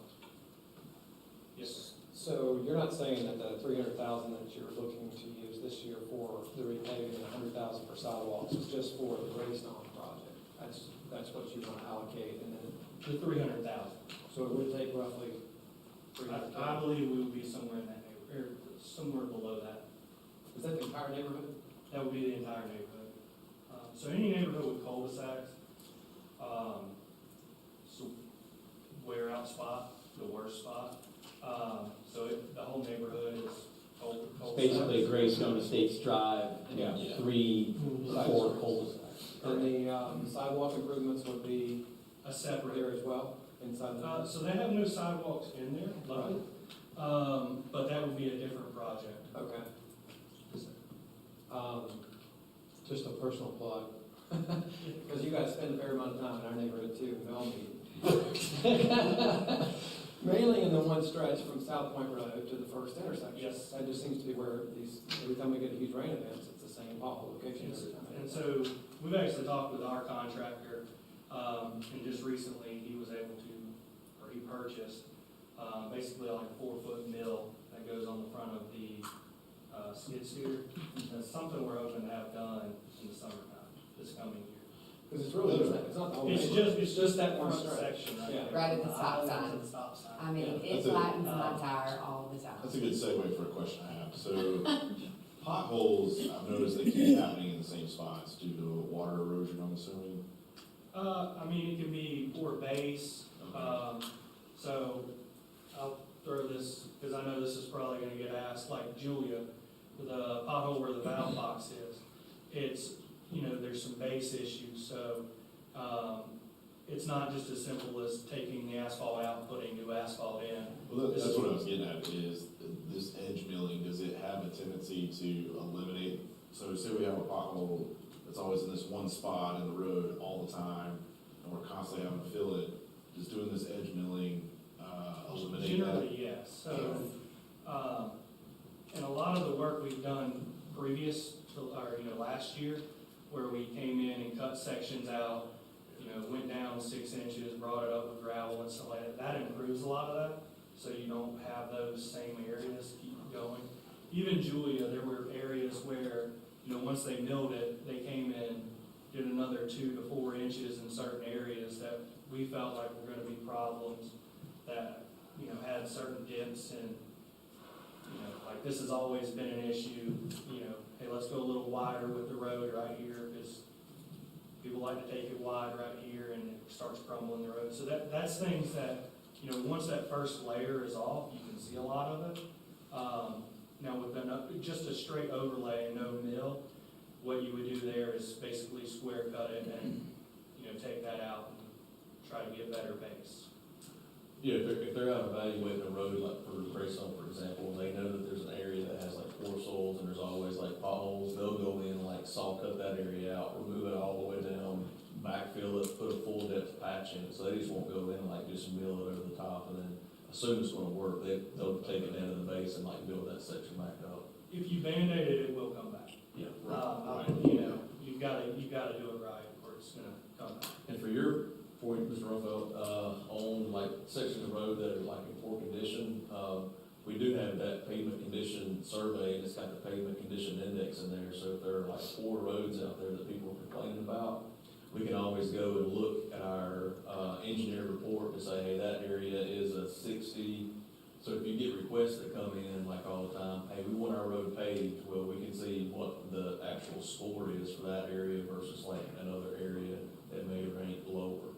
And sometimes as you go through the process, you don't necessarily go down to the bottom and knock out all the F roads. You want to catch it on the decline. This is what I've heard in like the pavement condition surveys and engineers that have reported this kind of stuff, is that you want to catch it where Jake's catching it between the 50 to 60, because you can save a lot of money. If it gets down to the 40, you have to go down full depth patch, full depth repair, that kind of stuff that's real expensive. So they kind of look to continue grabbing streets that are in the 50 to 60 and then maintain those in the 50 to 60 as a whole. I mean, we could spend millions and millions and millions of dollars just to try to get everybody up to the A score. It's really about like the balance of how much money we have to power bill.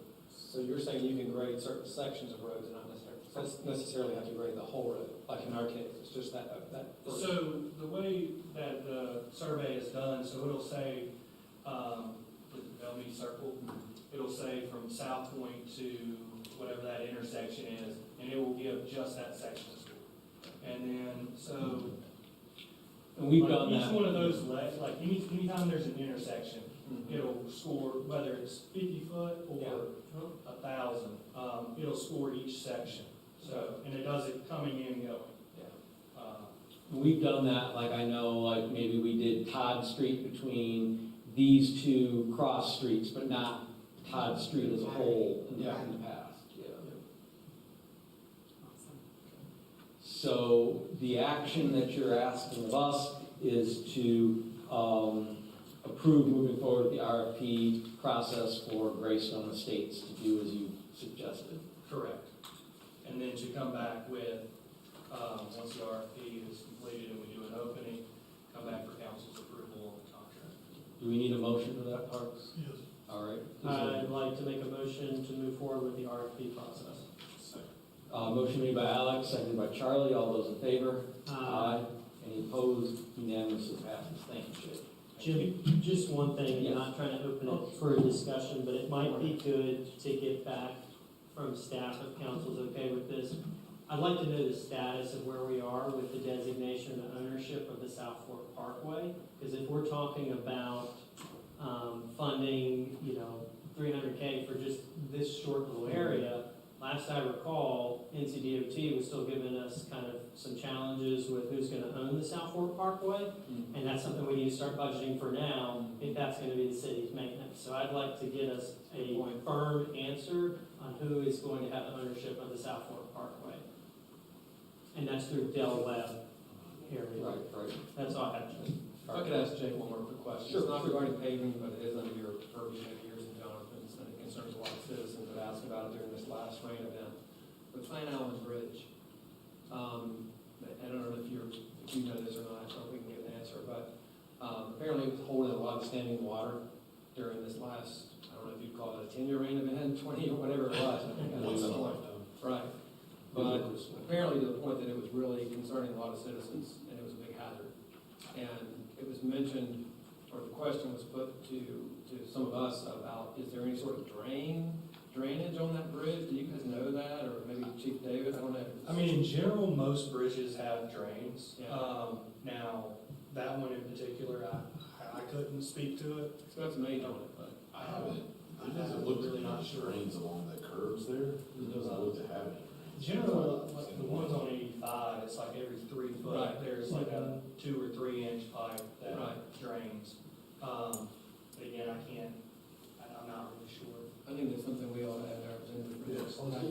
Yeah. I was already thinking Yeah, because it's got to be a real Yeah. safety. When you have these huge rain events, it's not a safe passage. Thank you. Thank y'all. Thank you. Okay, item B4, consider approval of an ordinance to close streets in the Pebble Creek neighborhood on October 31st, 2024. But there is an update, We have an update. new information. Yes, thank you, Mr. Hamlin. Yes. Yeah, so this application was received October the 12th, for a special event application process. And, it's really close to the deadline. We need it 120 days in advance, so, and then we communicated back to the applicant that there was various fees for the special event application fee, the barricade fee, police officer fee through extra duty solutions, and then that they needed to provide an evidence of COI, certificate of insurance. The applicant then responded to our staff and said that they checked the budget and it was just not going to work, and it's just too much for one person. They stated that given that Pebble Creek does not have an HOA, and so it's one person that was actually applying for this, and so the fees were too excessive, and so they decided to not move forward with this application for barricades during Halloween. So How much was the total? the special event application fee was $100. The barricades in our fee schedule for 4 barricades is $50. For 4 police officers to close those 4 areas of the street, for 4 hours from 6 PM to 10 PM, they have to go through Extra Duty Solutions, which is that third party. I'm not really sure what that, $50 an hour when you're directing traffic. $50 an hour, for the police officers, per police officer. Or police officer per hour. Per hour. And then you have to have a certificate of insurance, which means that they would have to go to an insurance company to get that minimum liability insurance that we have on all of our special events. And I don't really know what that would be. I've heard it's in the $250, $250,000 Let we'd have to. Yeah. let me ask you this, is this new to this year, these type of, because last year they did it.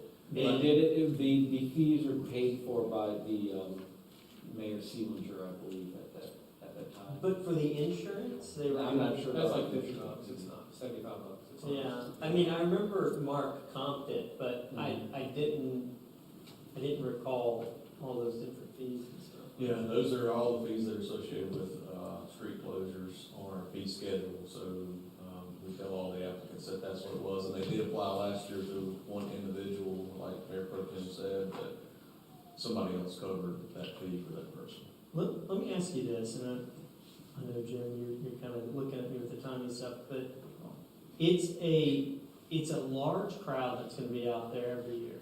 And I'm sure a large crowd's going to be out there this year. Our responsibility, and again, I want to hear the chief, Miles, I mean, we've got to keep folks safe. And my concern is we're not going to have these types of things in place. The people are going to do it regardless. And God forbid someone gets injured. That's where my mindset goes with this. And this was the same conversation we had last year, is about, we know that this is a large crowd turns out to this, similar to the Eagle Park situation. And I know Jim, at multiple meetings the past couple of months, has made it clear you're running out of time to submit this. I did catch on to that. But a lot of people do attend this, and they probably will this year as well. So how can we ensure that those folks and do the best we can to mitigate that? Because regardless if they pay a fee or not, we've got to ensure people are safe. I can't speak for the police department, but I know that we have multiple neighborhoods that have people on the street, or they're doing their Halloween events, and not all the neighborhoods are asking for barricades, and so. It's crazy. Yeah, Bellmead, Stowe Point is pretty I crowded. must say, I haven't trick-or-treated. Well, you're about to go out. You need to go, yeah. You will be home. So we get into it. I can't afford it.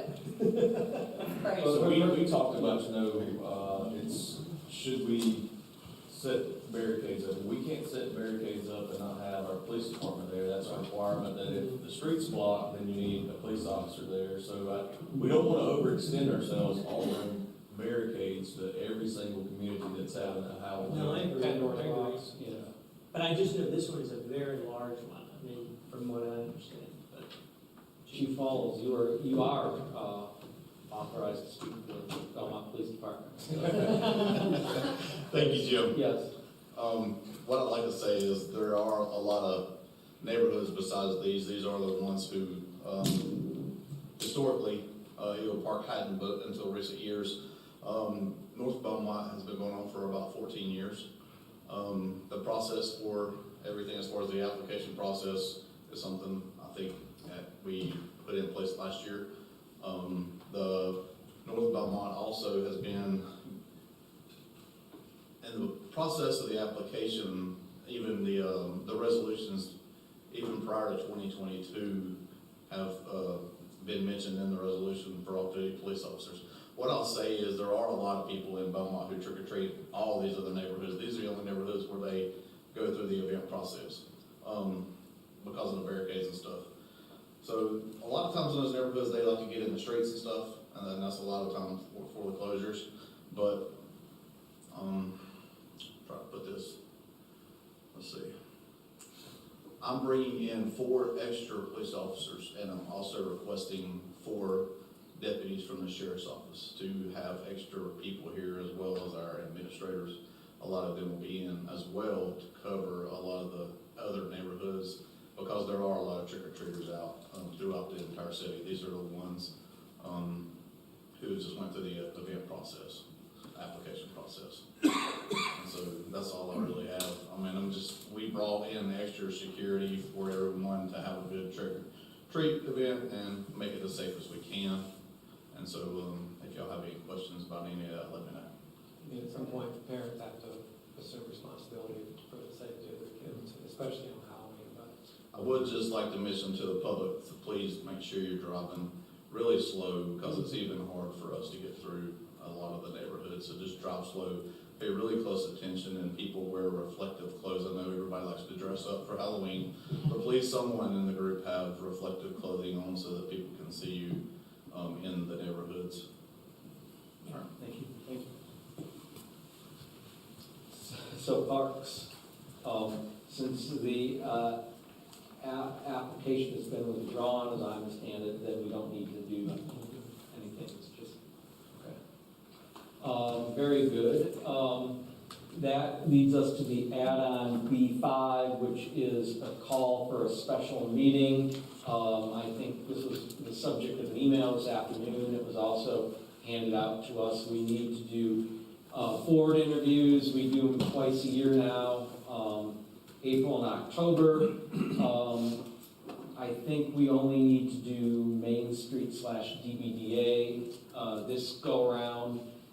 So we were only going to block off half an hour, but we typically call a special meeting before a regular meeting to do the board interviews. Hopefully everyone that wants to apply can come.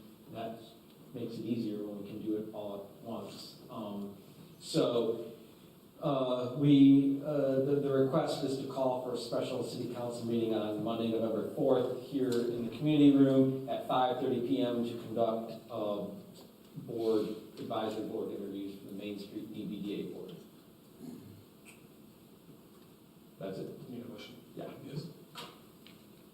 So you want to have any discussions, everybody good with coming a little early on that before the regular meeting? I'll make a motion that we call a special city council meeting on Monday, November the 4th at 5:30 p.m. in the City Works Community Room to conduct board and committee interviews. Second. All right, motion made by Jason, seconded by Alex. All in favor? Aye. Any opposed? All right, the special meeting has been called. What are the applications for those that are already passed? It's not passed yet. They're due now. What's that? Hey, Jim, are we still doing two? Or is it just that, no, if we get everyone on Monday, then that's, I hope you get everyone, because that's been the issue in the past, is because we get interviews and then wait a couple of months. And then we lose sight of, forget. I agree. Would you like a motion to adjourn? I'll make a motion to adjourn. Motion made by Catherine, seconded by Charlie. All those in favor? All right, we stand adjourned.